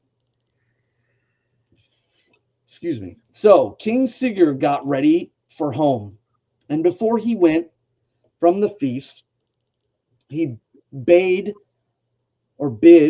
was bidding King Völsung, his father-in-law less, come see him in Gothland, and all his sons with him, whenas 3 months should be overpast, and to bring such a following with him would have as he deemed meet for his honor, and willed Sigurd the king pay back for the shortcomings of the wedding feast, in that he would abide thereat but one night only, a thing not according to the wont of men.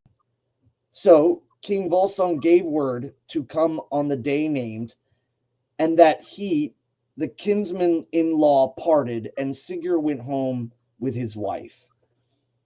So in essence, he's saying, in 3 months' time, I want you to come to my hall.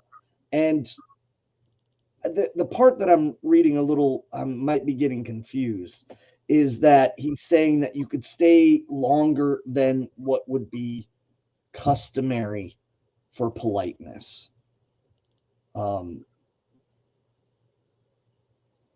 But he says, in 3 months' time, you will come with us, and I will make up for any shortcomings that were done during the feast, and bring your son and bring as many of your men as you want, and we will reconcile this, which is clearly something's going on.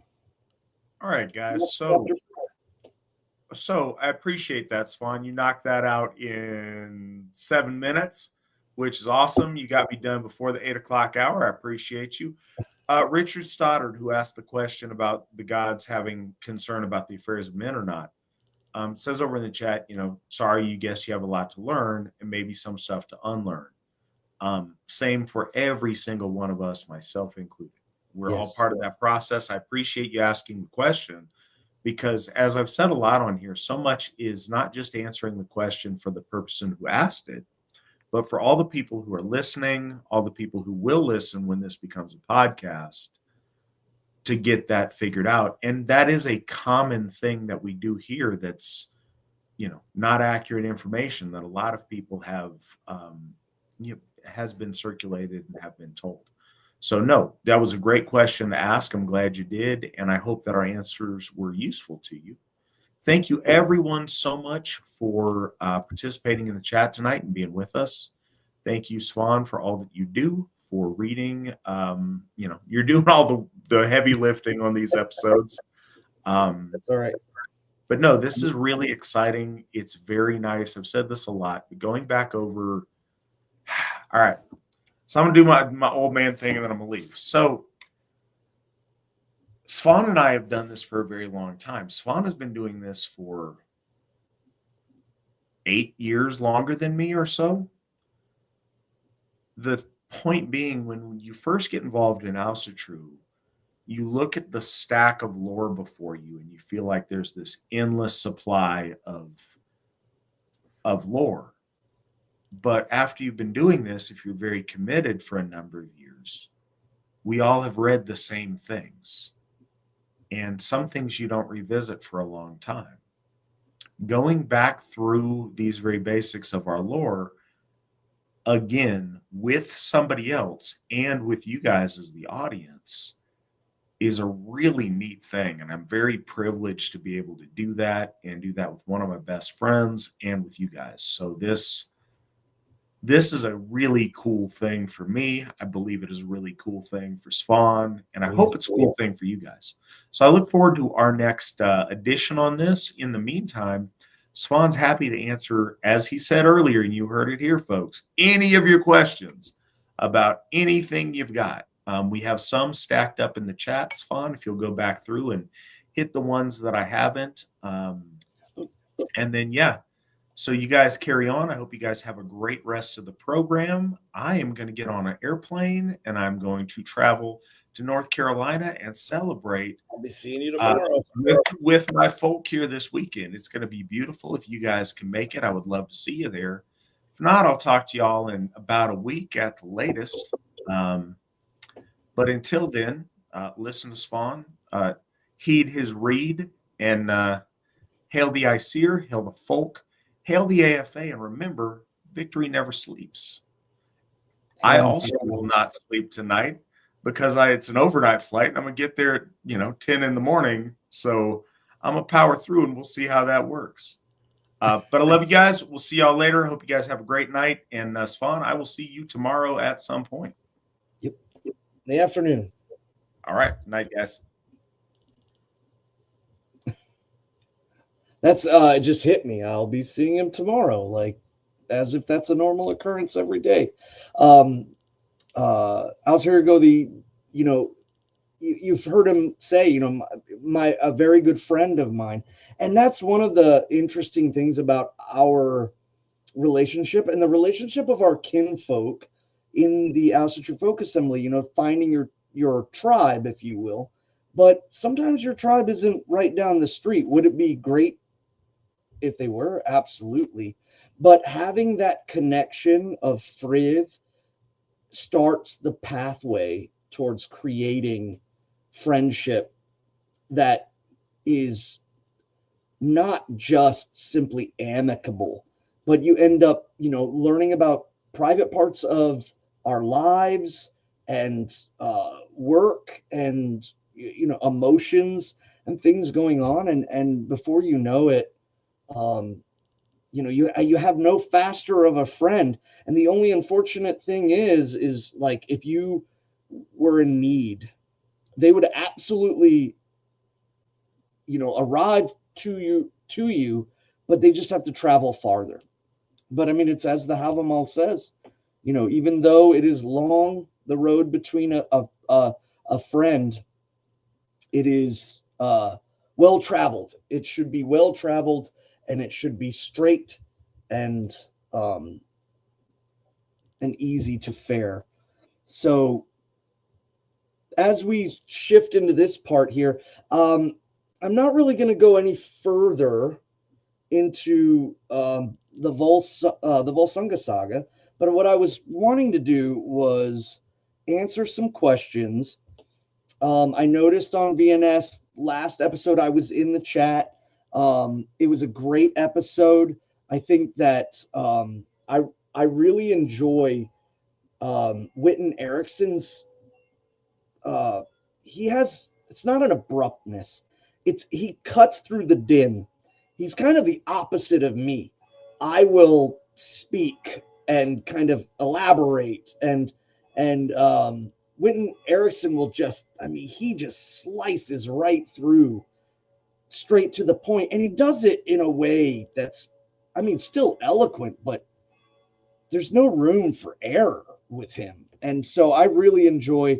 I'll be seeing him as well this weekend, and I do enjoy speaking with him. It's amazing. His family's amazing, and again, building these friendships over. And I presided over his wedding, so there are links with, you know, as you are in the Asatru Folk Assembly, whether it's, you know, weddings, meeting people, finding out things, helping people move, etc. You end up really building these bonds, and the only tragedy is the United States is very big, and it, you know, sometimes we travel long distances to help our folk.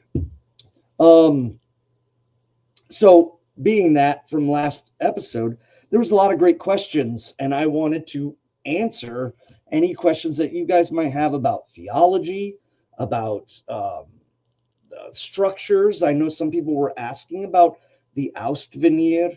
I know that some people were asking about the mural. I thought that was a really interesting question. The thought that Heimir, the Jotun of the mural at Thorshof, that he was somehow non-folk.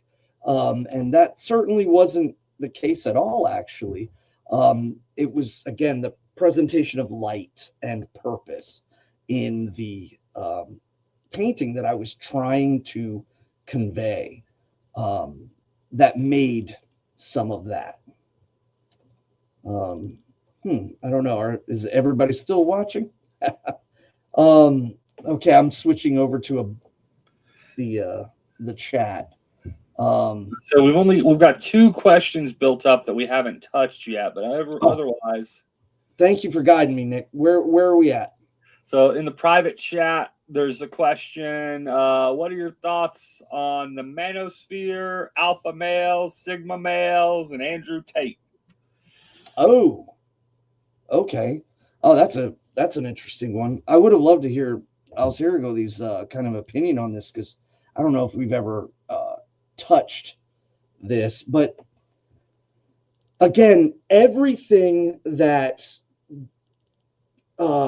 dignifies seemliness for a man should be built around the essence of the inner guard.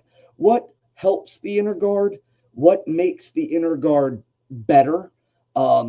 What are traits that are more bold and heroic? So when you see people talk about boldness and heroicism and masculinity, you will find that people will try to perhaps confuse or link our way of thinking with some of these internet personalities. I think that whenever I hear anyone outside of the inner guard speaking about perhaps the plights of modern society, they speak about the plights of modern day, feminism eroding a lot of traditionalist ideas. That is interesting, and I like to hear their opinions on things. However, certain emulations about them, certain things that they're interested in or doing, I can't, get into them. There's always that kind of caveat moment. And I wonder too if they're enemies, people that they have enemies on the internet and they want to show people. So they show them like one strange time, one strange thing, and it immediately, turns people off from them. The one that comes to mind right now that I can think of is like Gavin McInnes. However, I try to even look past that for a while just to make sure, because you never know where the claims are or how, official they are with the internet. But I've always taken them so lightly. I'm interested in certain subjects. I'm interested in certain ideas. But then when I see other things, it's disgusting. But some of the disgust for me doesn't stop me from continuing to look for the wisdom in certain things. When it comes to, the attendance towards money, flying around, so on and so forth. I'm just like, why? Or what have you. But then other times I see, like when Andrew Tate went, I believe it's to Poland, and he was, speaking with like, I think a loudspeaker saying to the Polish sir, or to someone, I can't quite remember, maybe it was the Germans or Romanians. He was saying, you as, Christian men should be standing up for your nation. I mean, I don't think he's wrong. So I have a tendency to be very neutral when it comes to these personalities, and I certainly don't have or give off any fandom for anyone in particular. But I also don't give off like a virulent amount of hatred. I know we've spoken about even like Vork on the internet, and again, I can glean wisdom here and there, but sometimes you have to cut through a lot of the garbage. And if you can't do that, it just immediately turns it away. Or some folks only see the wisdom and don't see any of the problems and deviant or miscreant behavior. So I don't know. I think that, and I know that sounds like a very political answer. I'm this, but not that, it's just, but it's true. I have heard, but don't fully openly follow or attempt to overly subscribe to some of these internet personalities in the manosphere. I think it is very interesting that their politics sometimes correlate. I know that one of he's I guess he's a follower of Tate. He turns around and he's speaking as if he, I don't know if he is actually, but speaking as if he is a Muslim. And some of the points of consideration there. And whether that's done for shock or whether that's done out of true belief, I don't know. But I do see that people's political and religious tracks that they go on, depending on where they're at. I've often wondered too, even with self-reflection, the Asatru Folk Assembly is a religion. We are a faith. We are attempting to teach people and have them come back home to their native faith. Would the cult of personality versus the entirety of the church, and trying to make sure, I'm not saying that it's happening. I'm not saying that there's anyone fanboying. It's that the focus should be on the church. It can be us, but it can be anyone in the future, depending on the way that the Nornir lay out the threads. And I could be gone tomorrow. So the emphasis is towards the gods, towards the ancestors, towards the church. And I think that's more important. And when I see a lot of these guys in their self-aggrandizement, I wonder, is that the proper path? Are they as pious as they say? Again, at the same time, I don't necessarily covet jealousy towards someone who is successful, but at the same time, certain marks of success do not impress me. If somebody's saying I can fly in a mini jet and do this, and I can buy this in this country, that doesn't necessarily bring me to a sense of awe. So sorry for that super political answer, though. I think you avoided the politics of it.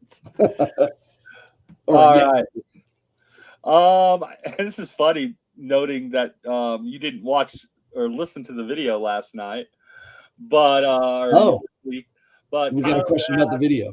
Says he saw the news video, and has the AFA ever thought of doing their own series of videos on the community building, like the food pantries, or showcasing AFA gatherings?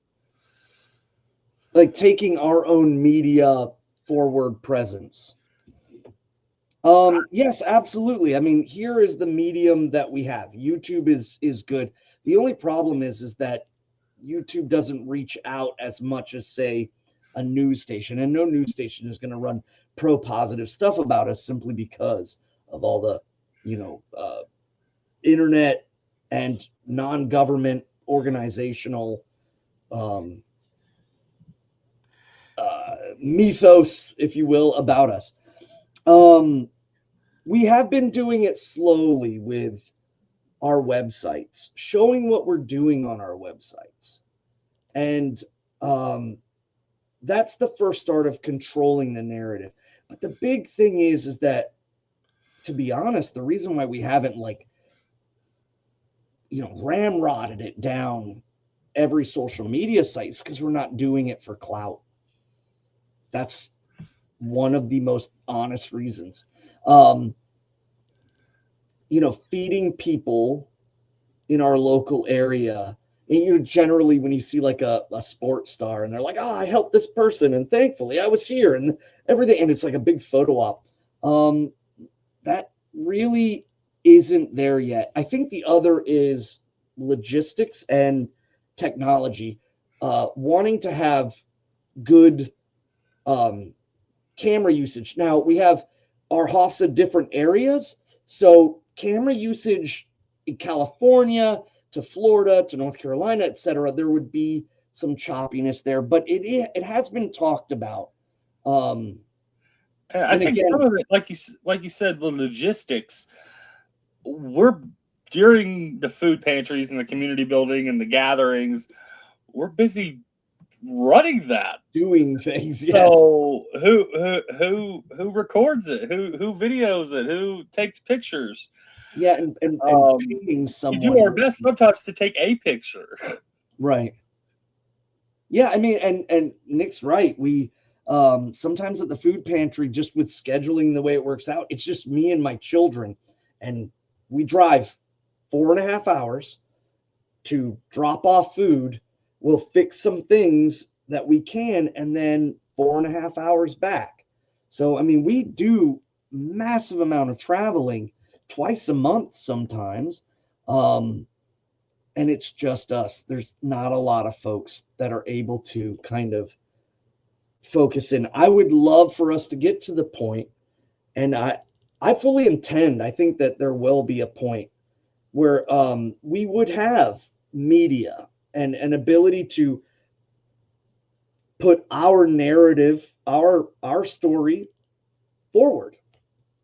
And I know people shy away from the word propaganda, but it means to propagate. And when you have these negative things propagating all the time, our best defense is to offensively propagate the correct things that are going on, the truth. And when people are ignorant about a lot of things, but for anybody who's watched the news channel or the news that came out on TRT on YouTube, the biggest problem with the situation that was, the reporters were extremely kind. They were extremely respectful and deferential in all ways. I didn't get a nice guy up front and then a bad actor like once the camera started rolling, but they do chop things up and they do split things around, and they don't allow for full explanations. And me, long-winded, but they were just like, nope, I needed that little thing, and they cut it off. So you have to bear that in mind when you watch these things, and at the same time, don't get filled with dread. When these come out, we get an overwhelming wave of emails, and a lot of them are supportive, and a lot of them are supportive from non-folk. Like I remember with Murdoch, it was a lot of non-folk women. I'm pretty sure they were Black women, but they were like very supportive in that what we were doing for our own people. It could be perhaps because they feel that there's a huge amount of push for interracial coupling, and that their menfolk are being encouraged to go for our womenfolk, and so perhaps there's a link there where they feel that this is a good thing that we're shoring up. And I think the biggest concern for everyone is our intentions. And after a few months, they find we want privacy. We want to be able to honor our gods and our ancestors, and we will help the community because helping is noble. And we are, as the Asatru Folk Assembly, one of the key tenets of our faith is to move towards nobility. There's no reason to be ignoble to someone simply because they are who they are, but we need rationale if we are to have any stand against someone. If they are detrimental and want to hurt us, hurt our children, yes, that's rational, but we have no irrational fear towards people. So helping people as it is. And again, we find, I find in North Carolina, the help is, fairly even between the peoples that live there. And, I think another thing too is they wonder perhaps like if we're, feeding one group of people better and then just giving kind of scraps off on the others. No, we try to maintain a fairness. We try to be noble in our deeds, even when no one's looking, or if they're postulating things without any evidence. It doesn't really matter. At the end of the day, we're just acting on our own with nobility first, because that never comes into question. That will never stand if it's an accusation. There's no need for it. So, yeah, I hope that answers a little bit of that. I had, the interview itself, I could talk at length about that too. That was very interesting. Next question is, I think, a bit easier for you. What type of beard oil do you use? You're going to do a barber question. I am a barber for anybody that's watching that doesn't know. I'm a master barber, technically by license. So I was just talking about this today. I have what I consider a short beard. I believe that any beard that extends to your collarbone is a mid beard, and any beard that goes past your collarbone is a long beard. And beard oils are not needed for a shorter beard because the hair is pulling oil out of the skin. So the better thing to do is to switch over to a balm, because you can control, it's a lot lighter. And then the other is to buy a beard conditioner to use in your shower. So, you shampoo your head, you shampoo your beard, and then you rinse that out and you put a beard conditioner in it and let it sit for 60 seconds. And you walk out of there, it's like silk. And, if you later on in the day, you want to add a little beard balm to just make sure it's soft, but the big thing about short beards too is they retain their shape. So the way that they're cut and shaped, they don't really drift. So if you have a medium beard, if you have a long beard, that shape is going to, sometimes it splits in the middle, it frays. So that's when you should start considering beard oils. And just be careful about putting like the beard oil in your mustache. If you are getting dry in here, that oil isn't really going to help. It's going to wick out to the ends of the hair. You need to get something that when you're in the shower, you're rubbing it down to your skin like a conditioner. That will help with any dry spots. Yeah, that's my take on that. I recommend, there is a brand called Cremo. Now, I don't recommend everything from them, but they make a phenomenal beard conditioner. But you need to find the one that has the almost like a shampoo bottle top. And I've only been able to find those on Amazon. That opens up a whole bunch of stuff. All of a sudden people start talking about like, what razor should I get? Or that would be funny. He also mentioned wanting to be noble enough to earn a haircut from you, and I mentioned it's a winter night's tradition so get to New Hampshire in October, and he said unfortunately he'll be in Scandinavia in October. But well, I am also cutting hair at Austria, so I will be doing haircuts there. I'm bringing my stuff. Enough people kind of asked me like, "Hey, did you bring your stuff?" And I was like, "Oh, I can't. It's too busy." But now, Witan Young and his wife and everyone at the Hof, they are so well put together now that I feel like I can take some time to maybe. I don't even think we have you on the schedule for a bloat, so you'll have all the free time. Yeah. Well, and I'm doing storytelling too. Yeah. I'm going to be doing storytelling for the children, and I will be doing storytelling for children and adults. That one will be a little bit more graphic and more warrior ethos versus the children's one, which is usually toned down and just made less aggressive. All right. Have you read William Morris's poetic version of the story of the Völsungs and the fall of the Nibelungs? If so, how accurate was it to the original legends? Okay. The name is not hitting me, so I don't know if I've read it. I've read a lot of different excerpts, But William Morris, that got me. I don't recall the name.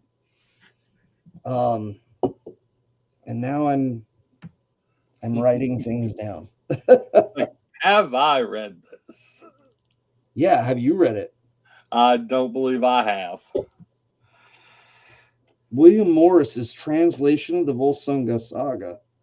Now, when you get into certain folks like the Children of Odin, or there's certain books that are kind of outer removed, and I wonder about them and their licensing that they take in telling the stories. What was his last name again? William Morris. Yeah, and he said his version of the Völsunga Saga and story of the Nibelungs. Right. Yeah, the Nibelungs, the ones of the mist.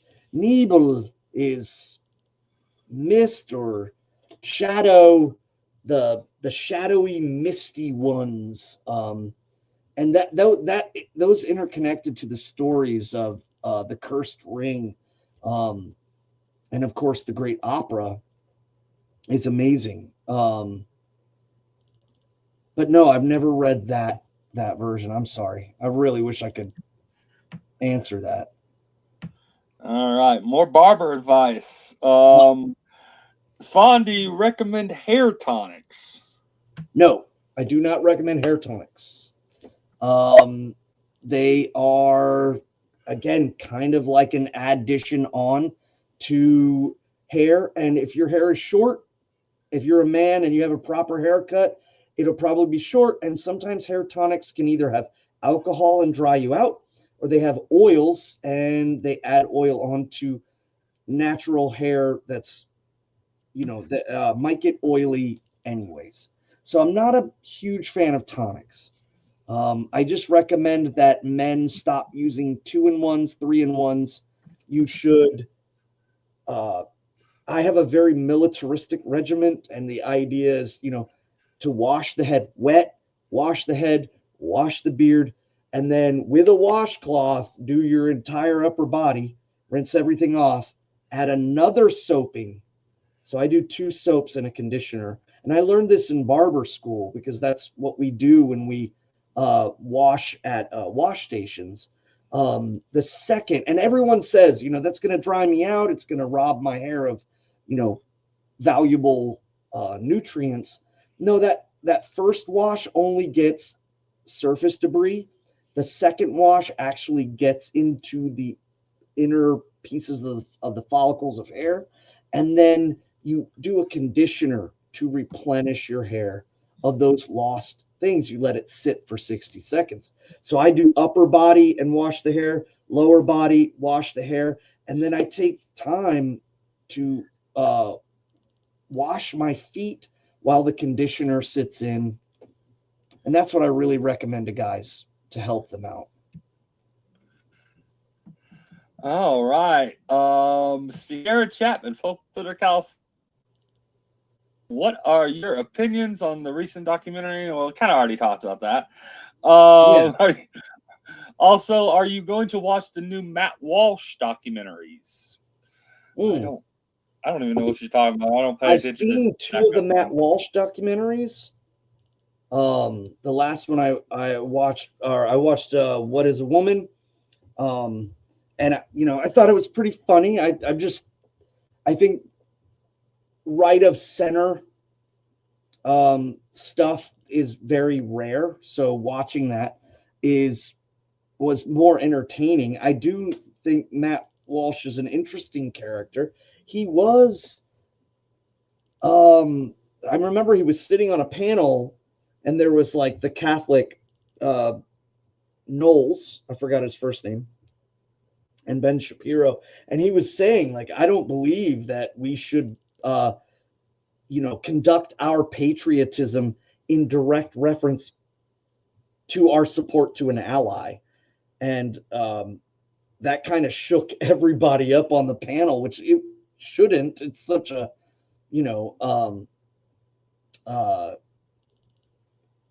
innocuous point that, our your nation shouldn't, as patriots, you shouldn't be so dependent on, also touting cross relations with, like, I don't know, France or England or what have you.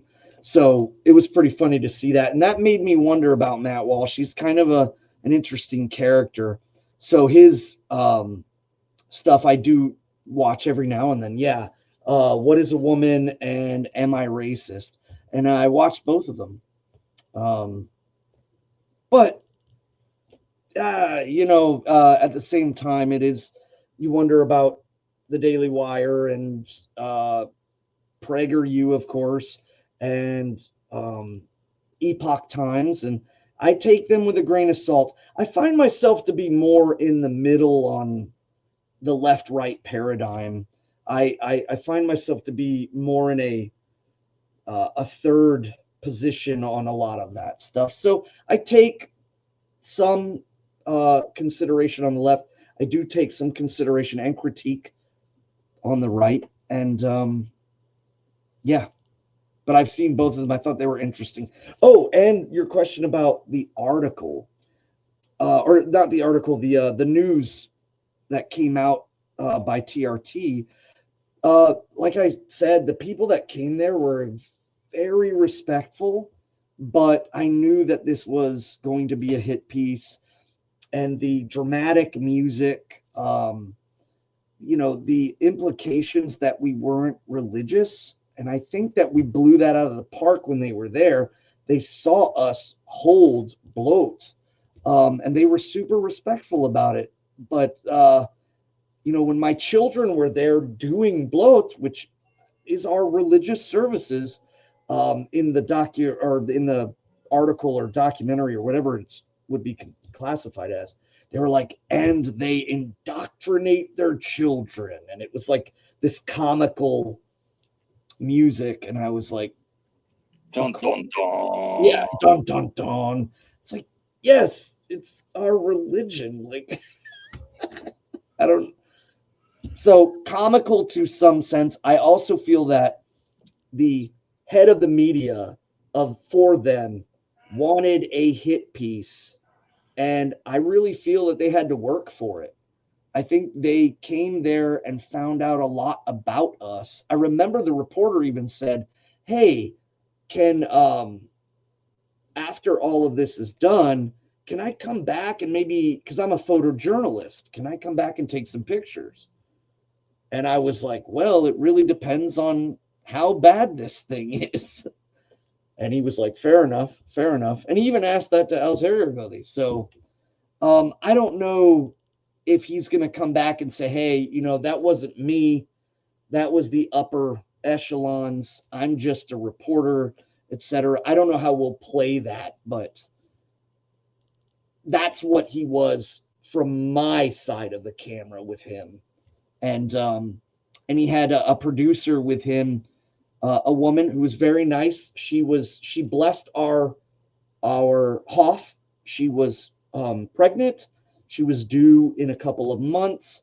And, that's always a good blessing to have a woman with full child, healthy, and folk woman in our Hoff. But she was kind of the hardball. She would walk up behind him and kind of feed him these, more aggressive questions about, do you denounce anybody who practices fascism coming into your church? And it's like, does the Catholic Church do a political roster on everybody that, comes in? Or, is this about making people realize that this is not a political battle? This is a spiritual battle, and it requires us to fix ourselves, to fix our family, to fix our deeds, and to start acting in a way where I think a lot of people who are, say, politically trying to rabble rouse, it's easier to, make people angry on the internet, and then, nobody knows who you are personally. and that's it. But there's a different sense when you suddenly change and you're like, no, I have to change myself. My family, my work. I'm a representative of my faith. And you start going from negative, pot clanging to positive building and reinforcement. And that's hard work. And I think a lot of people don't want to do it, or they just can't, or they realize. And a lot of those people do leave angry. I've heard it. You guys aren't working for the principles that I thought you were working for when you came in. They miss it. They miss the point, and they really sometimes just want to beat the pot, make everybody angry on the internet, and just live in that obscurity. And going from that to having your real name, being up front and out there, your existence is a form of activism where you are doing things and not being worried about, oh, my work, this or that. And I know I'm self-employed, but understanding this is our faith. We have religious freedoms. And, just because a non-government organization and a bunch of lawyers, a cabal of lawyers, says that we are something, doesn't mean that it's true. And we have so much deed proving against a lot of the sniping that goes on. Alrighty. This next one, I'm going to apologize to the feller who asked it because I'd skipped over it thinking it was directed towards the chat. Apparently, I've been informed he wants me to ask it. Okay. Yeah. Yeah.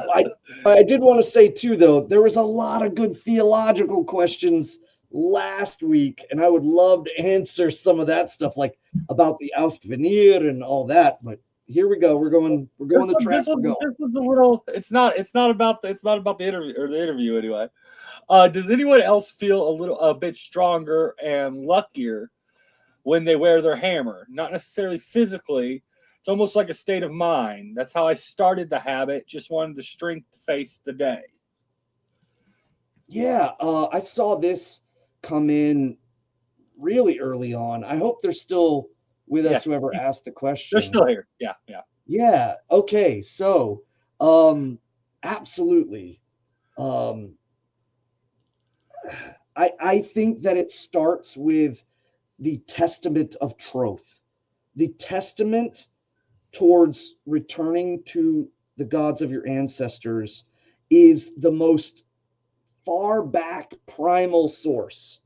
Imagine us as being kind of the ends of the roots of a tree. And this is all the way back there. And once you become aware, you suddenly see yourself as not being so disconnected. And then you see, history, your ancestors. And then you see the people that revived Asatru in the 70s and 80s and a lot of the stuff that they were going through. And then it comes to you. And you suddenly realize you're part of a bigger picture. And you're not so alone. You're not bearing some great responsibility per se of the past, but you have a responsibility of the future. But it's not, I don't feel the anxiety of that. I feel like almost as if I was to shape clay and the excitement of where this can go and what this can do. I did not see myself in 2016 being on YouTube and talking to people all over the US or even all over the world, and getting a chance to speak about my beliefs in Asatru. And I think we need that. We need a chance for us to unify and get on the same page. We've been so disconnected. There's people that on Telegram, but they're only doing one way. They're just spouting out stuff, and it's up to the readers to take it, like it, or not like it, or what have you. But here's interaction. There's an ability for other people who might catch this later to listen and hear opinions and takes on faith that we just don't hear people talking about. Is it in a book, or is it, perhaps like a single guy speaking about tenets on the internet? And I think that would encourage people to come down here and speak more about it. But yes, I feel empowered by that. I always have since 1994.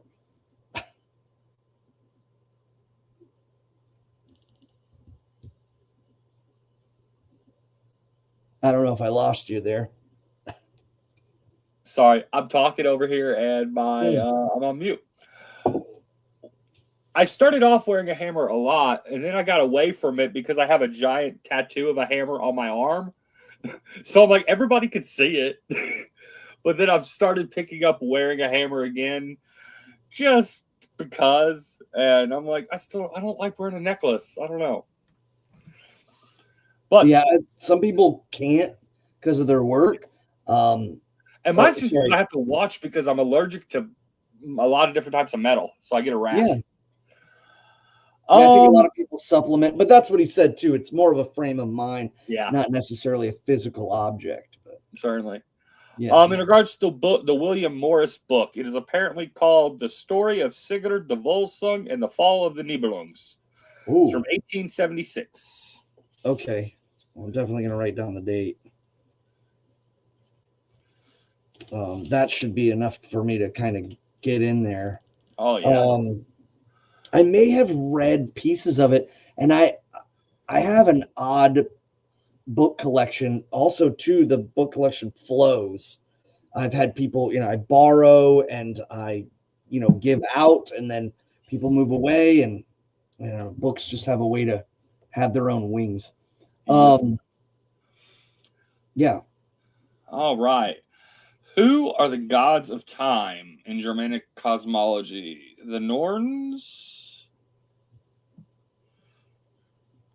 Is that it on the? That's the question. That's the question.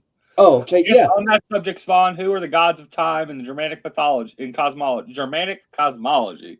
Okay, so one thing that's super important to remember is that there are elements of existence. There are primordial powers, and the Aesir are stewards. They hold dominion over the influx of those things, but also too, there are Jotuns who have influence on these primordial powers. The best way to think of it is we don't have like a goddess of the sun. In more respects, we have the goddess that presides over the Muspel spark. It's uniquely different than what I see perhaps maybe in modern representations. But yes, let's look at the Norns first. The Norns are in heaven, and they are at the well of earth, at the base of the tree. The tree itself is the circulatory heart of the entire cosmos. And, none know how deep or how far those roots go. And the first root, the third root. It is the third root. It is the last root, the one that lays itself into the well of earth. And earth is the origin of time. All things that happen flow from this source. So all events, all indications of action, everything flowing. And every day, the holy gods come there and they mete out the judgment of men, is how, the doom of men is written.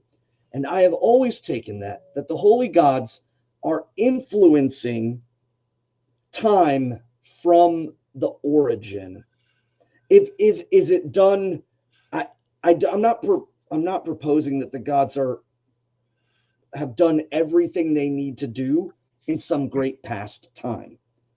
But what I am saying is that as time flows and as the Nornir place into the water, the skein, they are in the upper world, and that water flows down through the mountains in and down into the middle world. And that is allegoric for time is ordered by the gods of order. And there they touch the skein of water, those ripples that they make, their dominion. I was telling my son today, he's 13 years old. We're starting to get into deeper religious concepts. And, you know, when he was younger, we'd tell us stories about Lord Thor, the red warrior with the hammer and the chariot.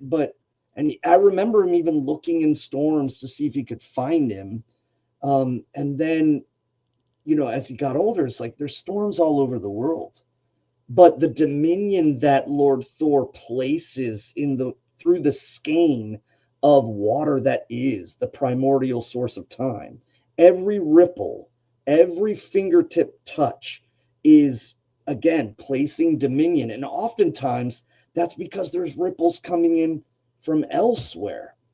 The Jotuns and their activities in the middle have to be headed off, or there is a sense where the gods have to cap off the most primordial place in the middle world, which is the ocean. So they bring Air and Raun under their dominion, but not always. Some of them, you know, move their way around. So we see that a lot in our holy gods. When we see Rindur, her name means the rind, or the like a crust of ice or snow. We see Gríður. Gríður means like grinding and conflict. Or we see it with Skavi, the scathing one. I believe that these are primordial elements in our middle world that are they're in dominion of these beings. So glaciers scathing the mountainside, avalanche, or just the overall presence of mountain, and that Skavi has dominion in these areas, and she comes under allegiance of the gods. So there are elemental points where the gods, you know, unite, and this started with the Vanir. I've always taken the Vanir to be the gods of water and of the earth, and the Aesir are the gods of the sky and of light and of fire. And when they have their battle, they finally come together. Cosmic order, natural law. But it doesn't stop there. The Jotuns, some of them do join, and then others don't. So, to speak a little bit more, the Nornir, certainly. Because one of the questions is, can we get a lowdown on the Alsvanir? And you just named 3 of them. Yeah. Well, and I'll get back to why and some of that stuff in a minute. So, to answer further, there are the Norns. But there is also Mimir. This brings us to the second well. And I've heard people try to proclaim that Mimir is the godhead of time.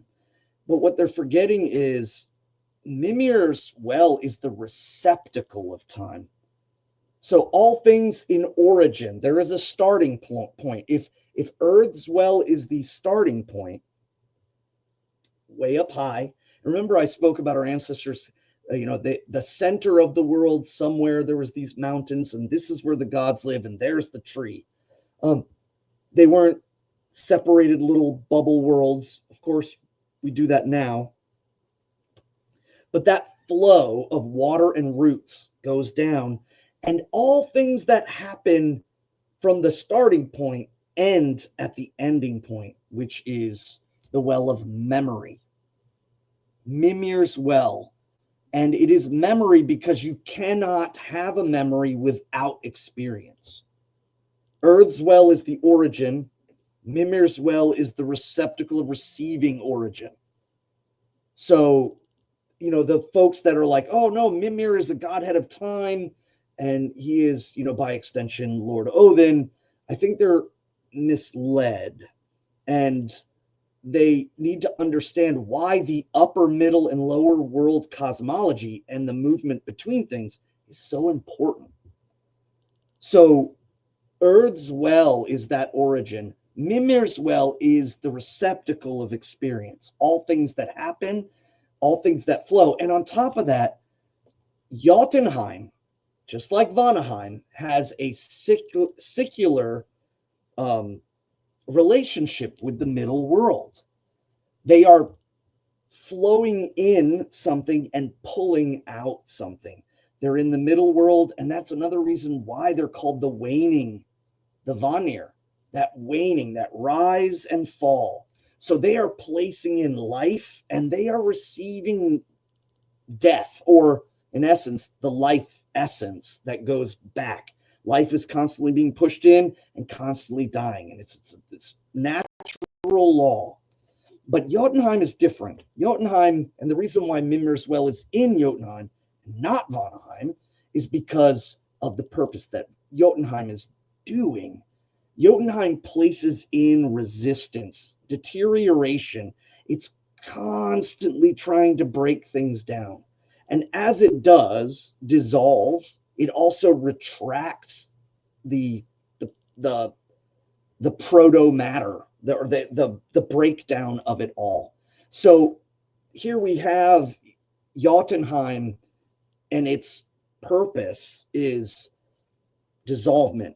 Life is here.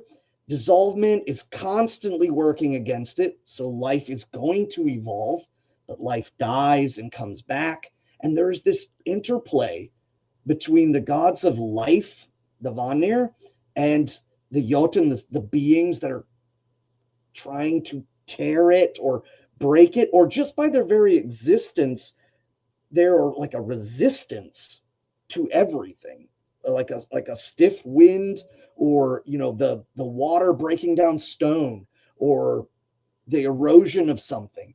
They're constantly there and pulling back into Jotunheim. In a way, I often feel like it's an attempt to retract that which was taken from them by the gods.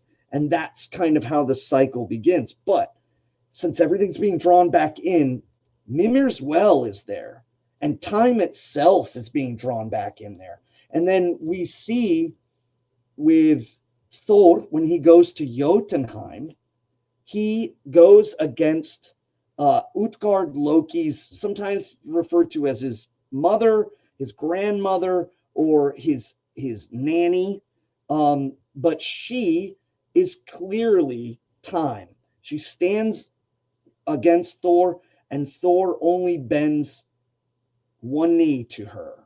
And everyone laughs, of course, because he's lost a fight to a gran or a nana.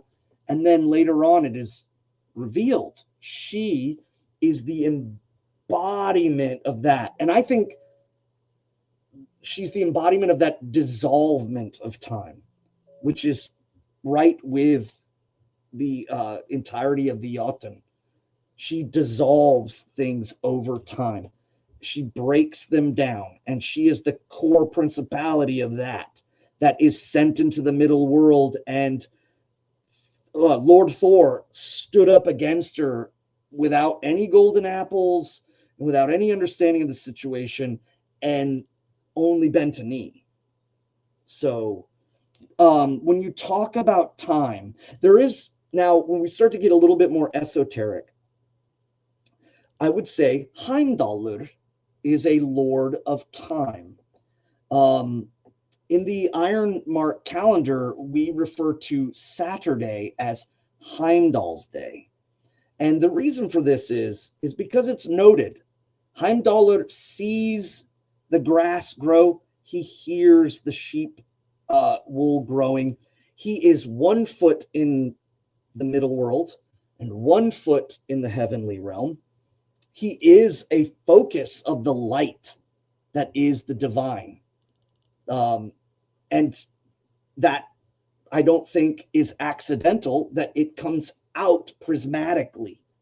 He is an orderer of the divine. And then he goes down into the middle world and goes with the first generation, great-grandmother, and asks if he can be invited into their home. And so this generation brings in the divine. And in doing so, they're transformed for forever. They grow. And he does this multiple times. And so in the story, you see a generational sense of they're not actually people. This is symbolic of a generation, an evolution of the folk. So he is oftentimes, I think, at least for me, but looked over as in his prominence in time, his ability to give. He is often seen in stasis. He sits in Himmelbjerg. He has, his duty and waits with Gjallarhorn, or perhaps Gjallarhorn is waiting for him in Mimir's Well. That's an interesting thing in the Grimnest Mal, but I won't go into that right now. But he has a vehicle. He has a horse, Gullentop. And any horse or animal of that nature, a vehicle always represents the ability to be dynamic and to move through the worlds. These are symbolic words for he has that ability. So he's not just static. He can move. And he proves that over and over again. And his witnessing of time outside of the heavenly time into the middle world, he sees the outcome of Earth's well-making origin. So right off the top of my head, those beings, I think, are connected to time. And it is worth remembering that our faith, when Gnungagap is filled, there are elements in the Great Gap. And our holy gods and the Jotuns have dominion or influence or ability to move. So Suna is presiding over the Muspel spark. Mauni, who's utilizing this proto-matter from the beginning to perfectly turn our world. It's so instrumentally set that if either one of them left, it would be the end. It would be the end of us. And so they are wardens or presiders over great primordial things. But this also applies to other things. When I at Thorshof, when I'm talking about like electromagnetism and electricity, and when we speak of one of the Haiti of Lord Thor, it's Ve-ur, which means Ve is a holy space and Ur is strength. I was talking about that, I think this is true in his embodiment of dominion over the atomic electron. And so we kind of go really, I wouldn't say off the rails, but we get pretty deep when it, gets to these things, because the gods are more than just the lore, more than just the poems that we have. And that comes about by building that gift cycle with the holy gods and then witnessing them more and more in their involvement in our existence. So we have the upper world and we have the middle world and we have the two side worlds, influxing in, and then we have the nether world, Nidavelur, drawing all the kind of leftover dross into it, and then way down is Nibelheim and the kind of back to the source and the first root of Yggdrasil, and it's a place that's far away, so it's in essence it's kind of a safe place that we are drawn to, where our ancestor souls are kept, and under the dominion that was handed to hell to keep human souls specifically, as opposed to like animal souls being drawn back into Vanaheim. You know, the source of them, the fedunctity of animals is kind of like the spreading of, you know, life as a palm, but the fingers make individual souls of these animals, and as they are culled, they go back. But human souls are unique; they go a different cycle, and the reason for that is because they need to be brought to the first root and the well, Völsunga. And that root goes all the way back to the top, back to the first well. So, yeah, I kind of went off on that one there, but just to reiterate, the Nornir, absolutely. And they are aligned with the gods. They're still fairly neutral. They don't seem to state benefit, but they are certainly working with and staying in the domain of the heavenly realm. So we see them there, and then they are very particular in implementing their presence within the fates of men. And then we have Adi, the nanny or grandmother in Jotunheim, and we have Mimir, the Lord who is placed over the well, the receptacle of action. And his Lord Odin's eye is there to witness. And in a way, I think it's poetic, for he has synthesized with Yggdrasil, but he also has an eye in the well of memory, just in case. And you notice this poetically with Lord Odin all the time. He has the ravens out to gather information. He's, you know, always around and about looking for things, searching for things. But just in case he misses something, it all flows back to the secret well, Mimir's well, and he'll catch it there. All righty. So this one's going to be fun. And you've already kind of touched on a little bit of the origin of Jotuns.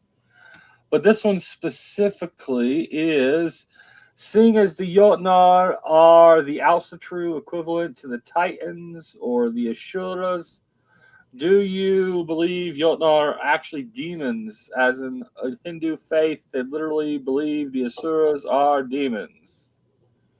Well, I think that you see that influence far more wherever Aryan folk have kind of intermixed with other folk. You know, the Greeks or the Hellenics with the Phoenicians.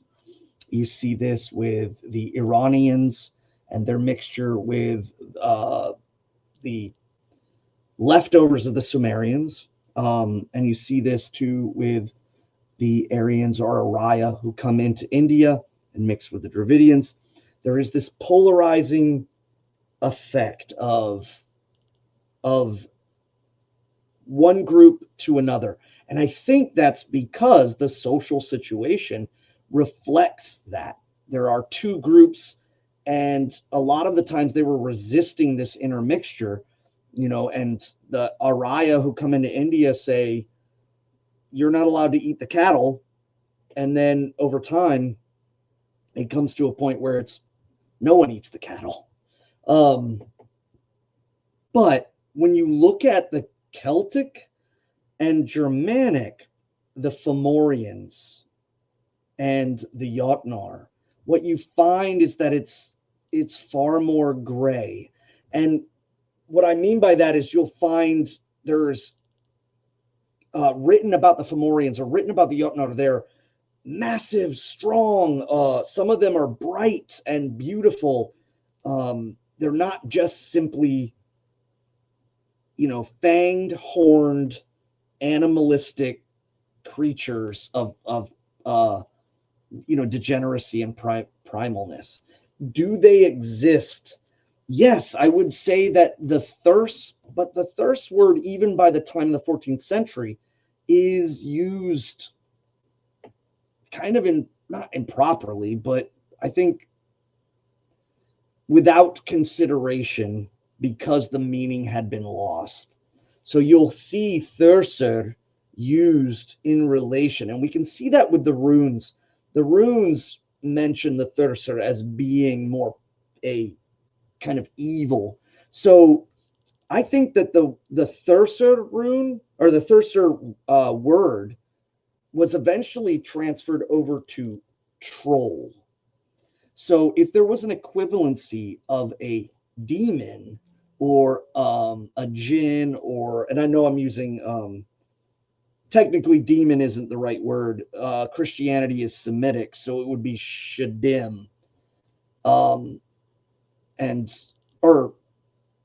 yes, I believe it's shadim.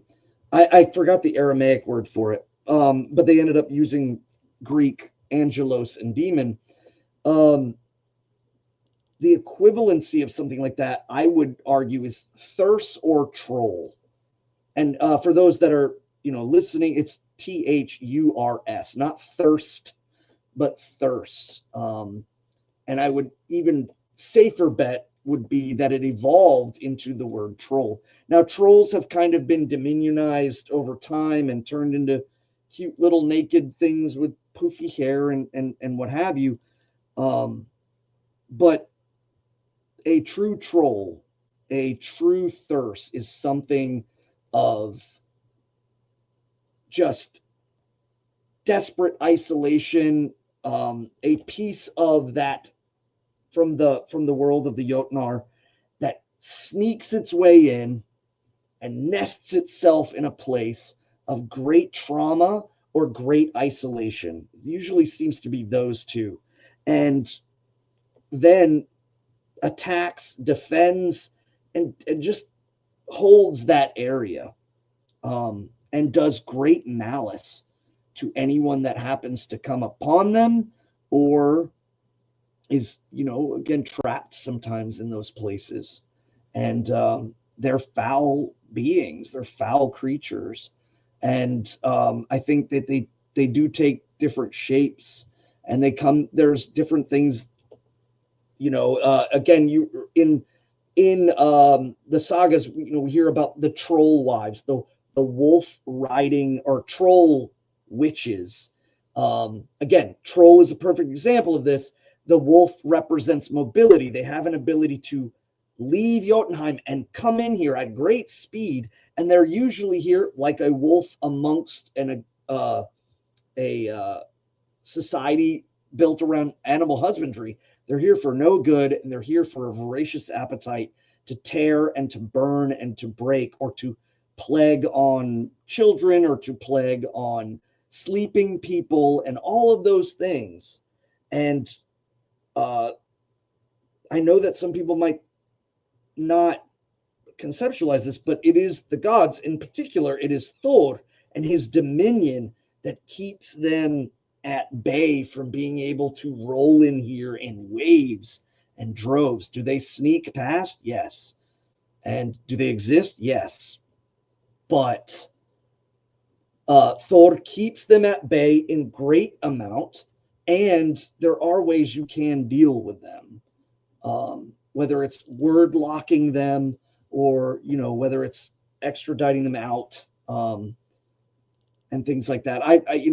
That's a very interesting subject. But yeah, I would say the equivalency would be thirst, or I really want our people to bring back the usage of the word troll in its proper sense, because by Christianity's time it was starting to turn.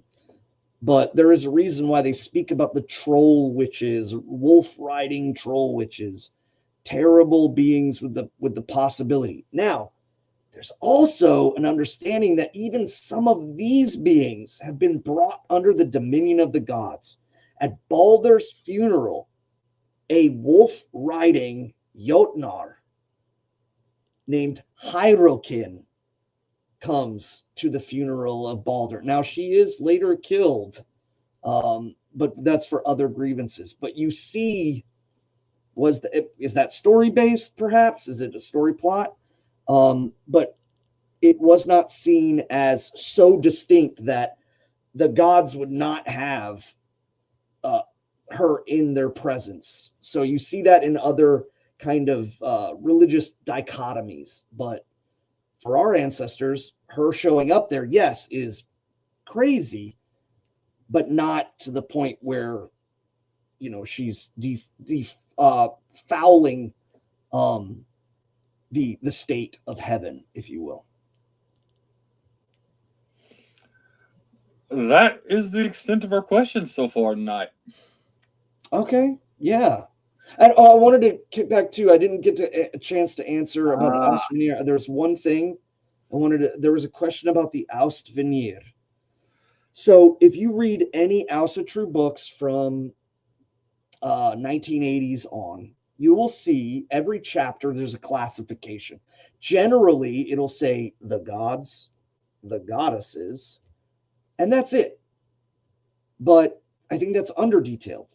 Sometimes you'll see something like the gods or the Aus, the Ausinjur, and then you'll see the troll brides, or which again, I'm not good with that, or the Jotun brides.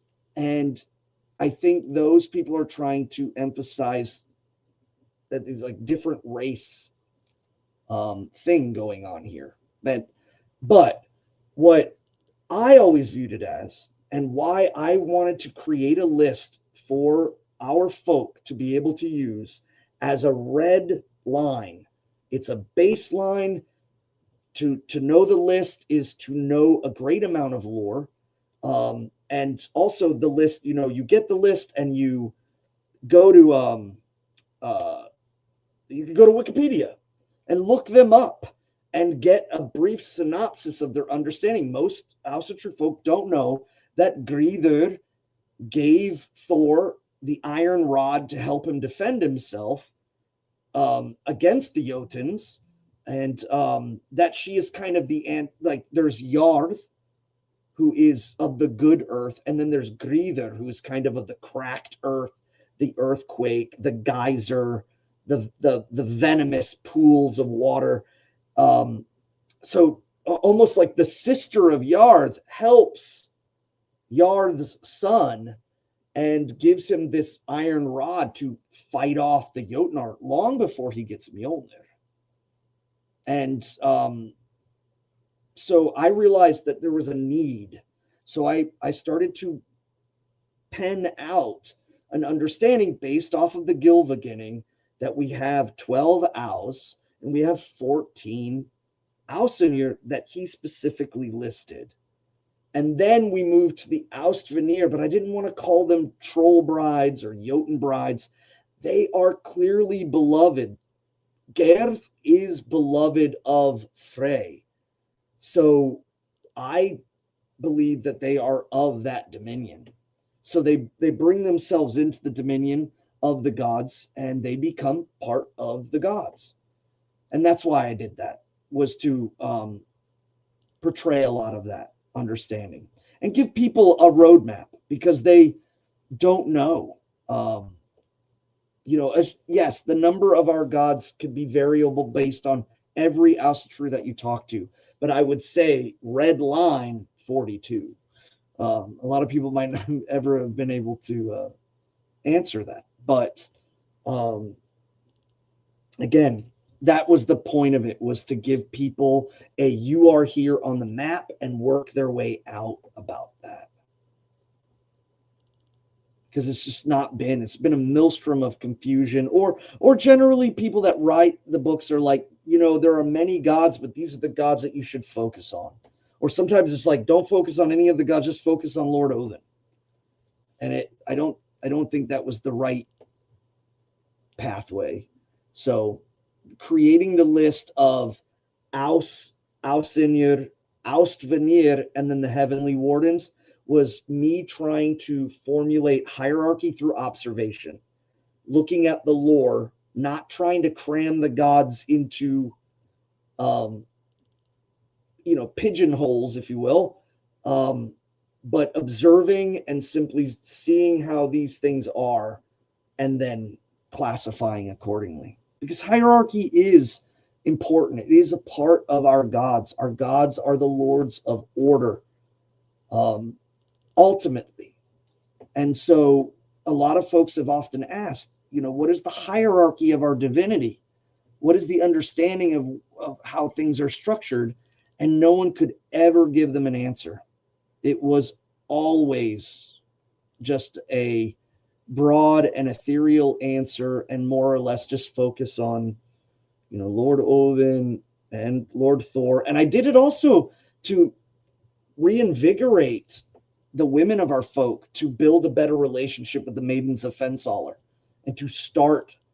They already have a good relationship with Lady Aer, the goddess of healing. We have, prayer groups and all those, but for our women folk to call upon Snotra in relation to like Frith within a high stress social event in which everyone minds their P's and Q's, that's where her dominion is at. And so I think, or to teach and to guide folks to become better at those things.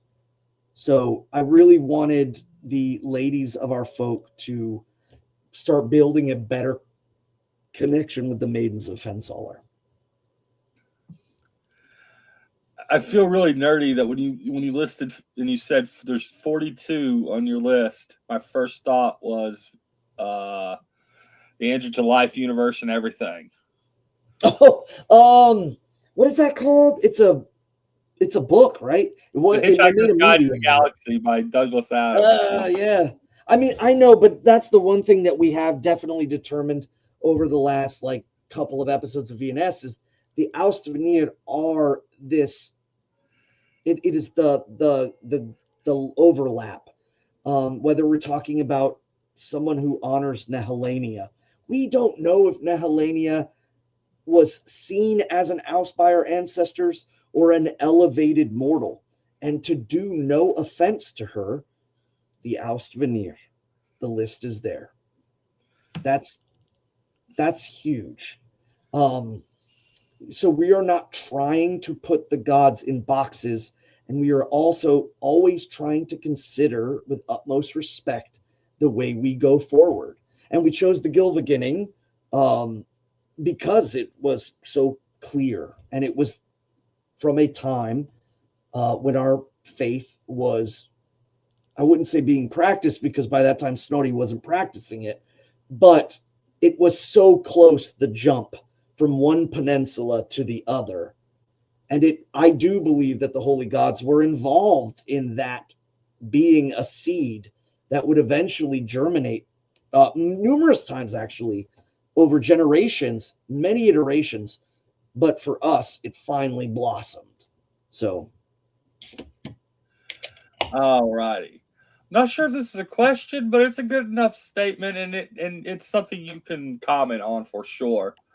About the veneer and the waning, I've heard that a late Danish manuscript equated Njordr with Saturn based on them being gods of harvest. Njordr doesn't seem nearly as dark a character, though. As far as cosmological roles go, Ymir seems to fill Saturn/Cronus's role more.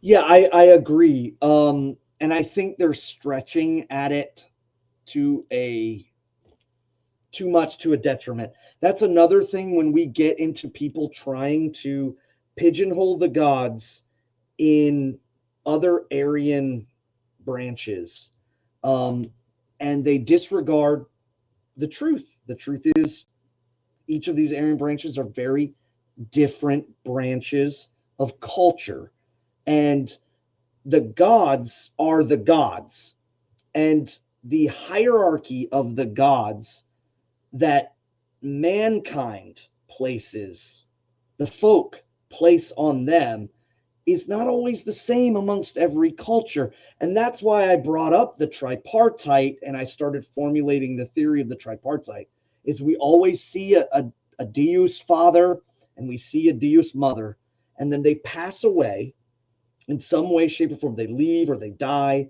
And then there is a tripartite established. There are three major gods, And, amongst the Hindus, it was Indra and I believe Vishnu. I always get or Varuna. I always get the V ones mixed up. And Agni from the Bhagavad Gita. The Greeks numbered theirs. Zeus has one scepter and Poseidon has a trident, and everyone forgets that Hades has a bident, 1, 2, and 3. And we see it with the Gauls, with Teratatus, Tyrannus, and Essus. The tripartite is there. And even in Aryan adjacent cultures, like the Etruscans, they have a tripartite. I think they were influenced greatly by the Aryans that moved down the Italian peninsula, but they also were not Aryan as well. They were half. The mystery of where they come from, and so their tripartite's the only one that has 2 goddesses and a god. And when you look at these tripartites, the one thing that I was trying to figure out was, if you look at them, there's kind of these roles played. There's dynamicism, there's catalysm, and there's stasis. And you look at each of the Aryan cultures, and they place they set the seat for the gods to sit in accordance with the way that they need them. The gods are not limited at all, I think, in any way, shape, or form with one form or stasis or set place. But they fill these roles. So I came to call them thrones. You see the dynamic throne, you see the static throne, and you see the catalytic throne. And the best example I can give people is from the Norse to the Slavic. In the Slavic, there is Svarog. And Svarog is the judge and the creator. He has fire, and he sits in his throne, and he looks down and he judges men. And then there is Perun the striker, catalyst, pretty straightforward all the way across. And then there is Velez, the dynamic one. He comes from the underworld. He comes up. He can go into the heavenly realms. He uses magic. He obfuscates his face with a mask. He can change into animals. He's very wizardly, if you will. So you have these 3 thrones that the Slavic people organically, not construct, but through the relationship form. Whereas for us, the Germanics, it's very clear. We have the dynamic Lord Odin, who is a tripartite unto himself. He is 3. He's mentioned as being 3 in the beginning. He is Odin, Vili, and Ve. And we don't really get a lot of what happens to Vili and Ve after that, other than he is this dynamic being. And the number 3 is a symbol of dynamicism, like in the Valknot or the Triskelion. And then we have the Catalyst Lord, of course, Thor. And then we have the Stasis Lord, Tyr. I mean, he is mentioned as being the North Star, the unending and unwavering point. And once the hand is removed, the sword hand, the adjudication of divine power becomes only holding position. That's, I think, a very interesting point. So, we see that in the days of our week, Tuesday, Wednesday, Thursday. And you go through every Aryan branch, there is a tripartite. There is always Heavenly Father and a Mother, and then the tripartite stabilizes everything after their loss. So. All righty. I apologize if you hear anything in the background. There's wind going that's shaking the RV. But we just got in. Hamawiz in the chat donated $10 to the Njordsoft Fund. So thank you so much, sir. I appreciate that. Thank you, Hamawiz. I'm gonna skip over a comment Rage of Red made. He's asked a lot of good stuff tonight, and I'm not sure about the that one, but he did follow that up with, "Is fermented shark an aphrodisiac?" No, it is not. More likely because you drink Brennivin, this pumpernickel whiskey. It's whiskey that tastes like pumpernickel bread. More likely, you eat that shark, you drink enough of that stuff, and you start getting loosey goosey. That's about it. Did I ever tell you the origin of the name pumpernickel? I think so. Didn't you say it was related to like passing gas? Well, pumper, yes, and then nickel is goblin. Oh, fart goblin. So, fart goblins. Fart goblins. Yep. Awesome. How would you describe Asatru to someone who has never heard of it before? I would say the native Germanic faith of Europe that is pre-Christian and goes all the way back to a time when all groups were one. So, polytheistic native faith of Europe, of the Germanic peoples, that reflects all the way back to before time and history, and before even Mesopotamia and all of those things. Our faith has been formulated, and it is a faith built on heroism, built on nobility, built on the desire to have bright fame and to live a good life and a noble life that inspires future generations and makes our ancestors proud. And I mean, at that point, I would kind of stop. I would say, we could go into, there's layers in which we place, levels of human or godly soul mastery over animal or animism.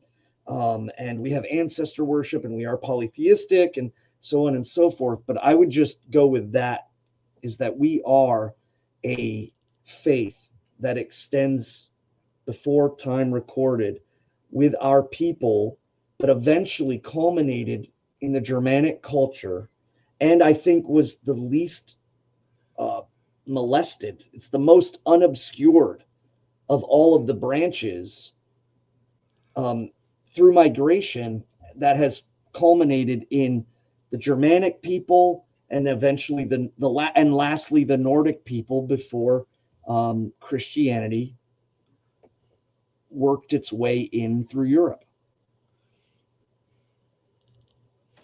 I think that's a very well put Svan answer in about maybe 90 seconds. Oh, I see Rage Red's going to go. I know it's getting late. Do you think we should call it from here? I don't want to. Yeah, we've got one more question. If nobody else asks anything, we can answer. What are your thoughts on Nietzsche? Ooh, that's a good question. I think he's misunderstood. I think that his critiques against the world around him were not necessarily the definition of the way he saw the divine, or even the way he saw his people, depending on what time you're looking at him at. I think that he was deeply saddened and tormented by the way he saw modern society turning away from precepts that the folks should be considering about things in their lives. Heidegger, Nietzsche, and Jung, and a lot of the philosophers that were exploring identity of what it means to be or to exist. And the German philosophers in particular are a special branch of that. But I think that a lot of people try to use his stuff to kind of give themselves leeway in, like, almost like nothing matters. They go into like absurdism. And I don't think Nietzsche was an absurdist. I think he was quite the opposite. And it was a lot of his work was proclamation to, like, almost as if to grab society's neck and rub it in the mess on the carpet that it's left. And to me, that requires moral. It requires moral, fabric. So to me, I think he's greatly misunderstood. I think a lot of people take him as a license to either cut loose or let go or just trounce over other people. And I really don't think that's what his main message was. All righty, sir. Well, I think this is about as last of an opportunity as we have to tell everybody where we're going to be at this weekend. Okay, so remember, guys, we're going to down in Linden, North Carolina. We're at Thorshoff. You can Google it.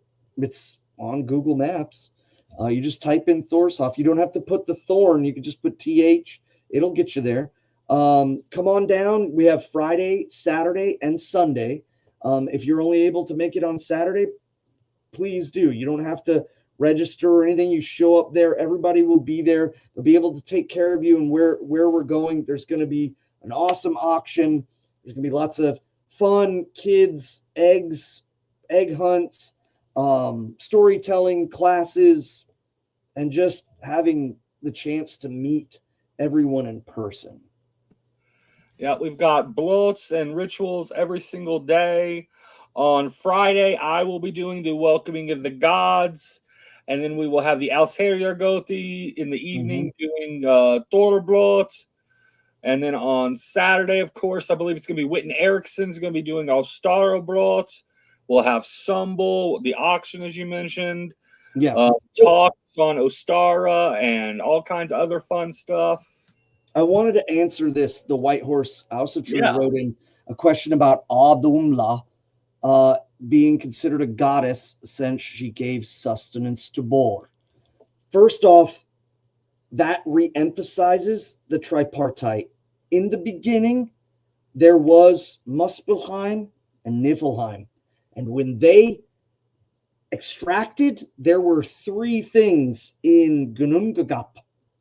There was the tree, there was Ymir, and there was Adumla. Now, Adumla also gave Ymir substance, or, well, he drank from the milk leaking from her. So perhaps it's not she voluntarily did it. But she is the life force essence. Her name, Adumla, means without horns. So she is incapable of goring or, stabbing with her horns, which is, again, in an agrarian society, very symbolic to she is completely peaceful. And she then creates Buri. She creates Buri in the ice and then licks him and shapes him. And he is the father of Bor. Bor comes with Bestla. Okay, so there's a little bit of a correction on that part. But the definition of a goddess is where it gets a little hairy in that sense. A goddess in our language would be like equivalent to, say, Asinur, because we are talking about the Aus. Is she a divine being? Yes. Is she a being of life and creation? Absolutely.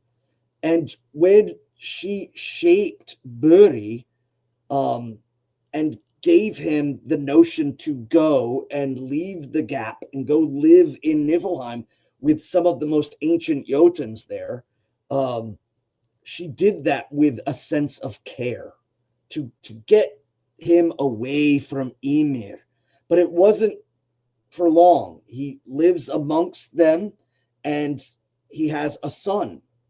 And his son's name is Bor, the one who lifts up. And Bor returns to the gap. He sees that tree and his wife, Bestla, is pregnant. And in our faith, Bor and Bestla are Deus Pater and Deus Mater. They're the origin, heavenly father and mother, and they return to the tree.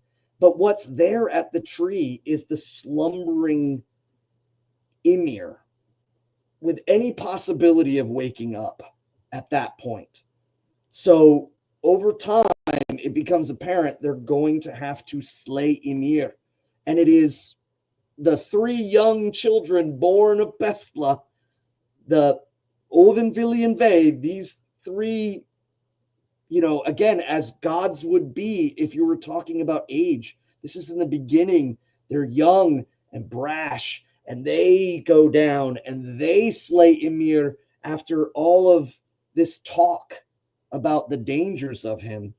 And the deluge happens, and it threatens to swallow everything. We don't know what happens to Umla, but we presume in the deluge she is lost, and perhaps her body to the west lays the landscape of what is Vanaheim. But her soul never truly leaves and is, I believe, in exemplification as Ratatosk. So her energetic heart, her giving heart, her moving heart becomes Ratatosk. Bor lifts heaven up. He lifts his wife up, Bestla. Her name means to beset.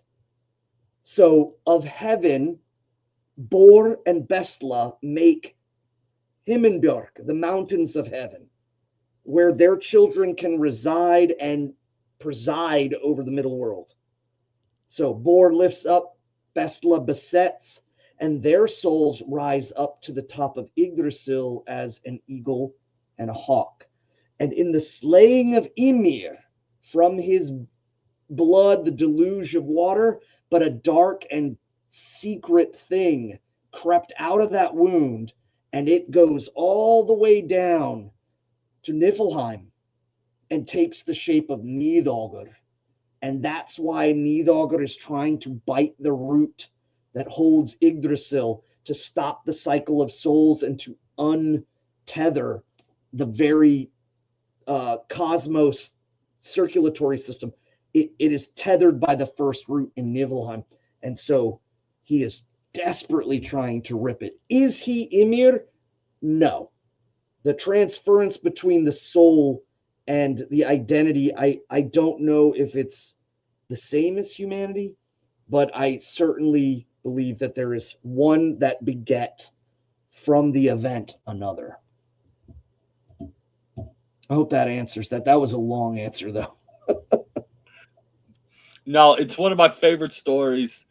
And your take on it, I love your take on it, especially anytime Ratatoskr gets mentioned, because I don't know, I have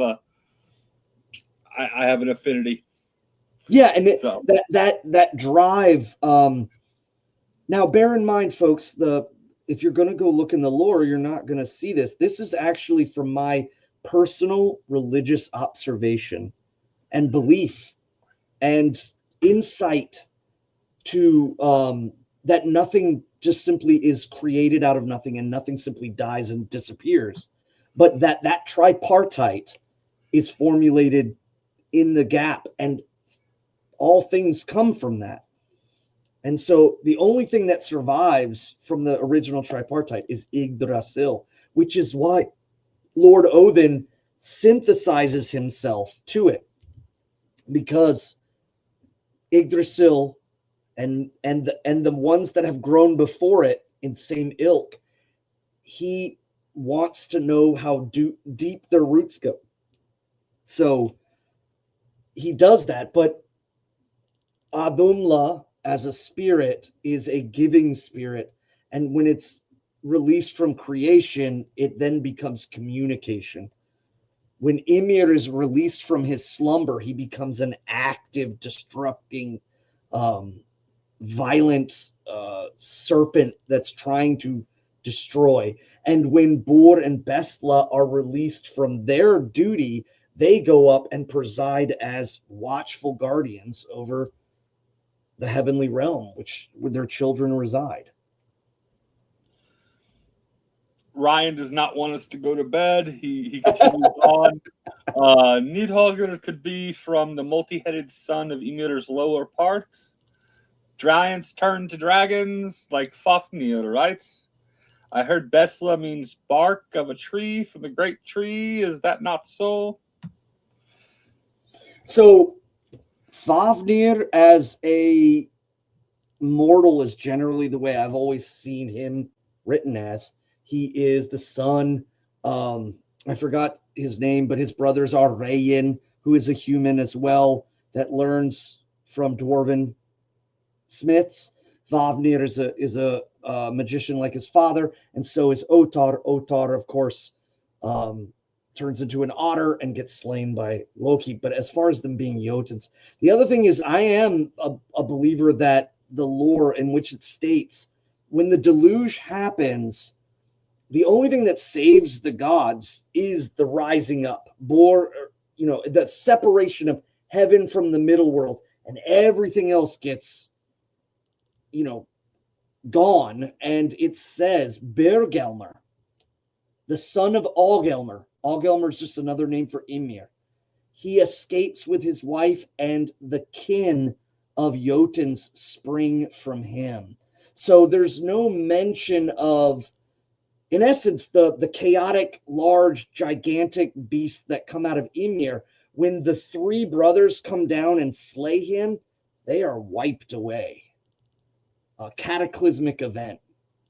And that is when Bergelmer leaves. Jotunheim is, the relegation of that place. And all of the kin of Jotunheim come from him. Whereas, when you see Nidhogger, I believe is more of not necessarily the lower part, but the soul of. And as he is slain, it moves to the other realm. Just like with Adumla, when she is lost, Ratatosk, her heart is the communication between the top and the bottom. I understand what you're saying too, and a lot of people do believe that Bestla means bark, and it could be. The translation is actually arguable. There's a lot of people that have been arguing about it. I've just taken the translation as the one who besets, to beset the table, to lay things about, and bor is to lift or to bear up the weight. So in my observations of both lore and belief, I see these moving parts that aren't really mentioned in the lore, and I think they're not mentioned in the lore because of unique factors like meter and formulation. Same reason why Lord Thor is not mentioned during the first wars between the Aus and the Van. There's just not any mention of him. And then at the same time, later on, there is only light mentions, but there is mentions about him having an iron rod, Gridaval. And so, yeah, I've heard people say bark, and I think connections to like beech trees, but I have always taken the translation as to beset as far more kind of, again, in line with, if bor means to lift up or to bear, then to beset kind of fills the same, pairing motif. So the killed giant son could have died and went to the lower realm like Balder, right? Well, yeah, so absolutely, but I think also Ymir could have done the same. That the formulation of these beasts, and we could speculate, as these great children of Ymir are, but it's described, they are washed away. They die, and Bergelmer teaches his malice towards the gods for slaying their progenitor. And that kind of is laid very clearly out. So I mean, I don't necessarily see why it would be an unnamed son versus Ymir himself transferring, and especially the tripartite.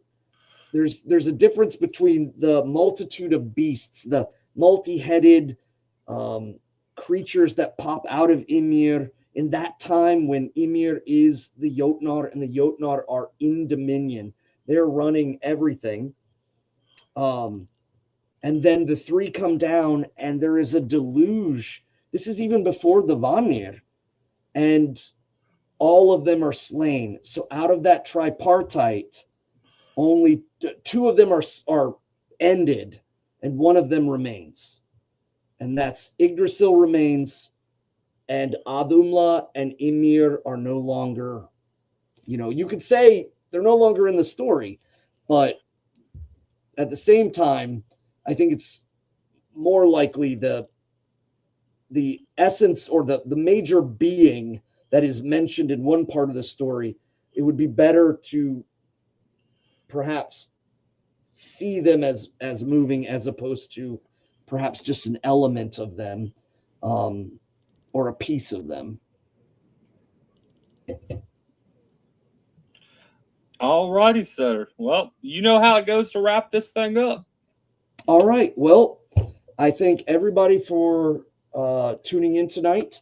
I know it was kind of strange at the end here. We're going to get back into the Völsunga Saga, and we will expound on it, and it will be a large series, but I'm really glad to be able to answer some questions outside of lore.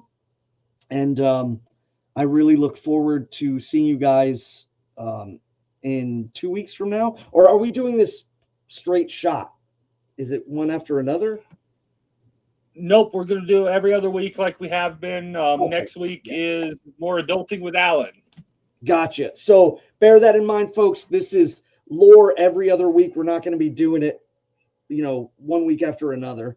And that'll be nice just to get palate cleansers and then jumping back in. And, I can't wait to see you guys then. So until then, hail the gods, hail the ancestors, hail the folk, hail the AFA, and remember, victory never sleeps.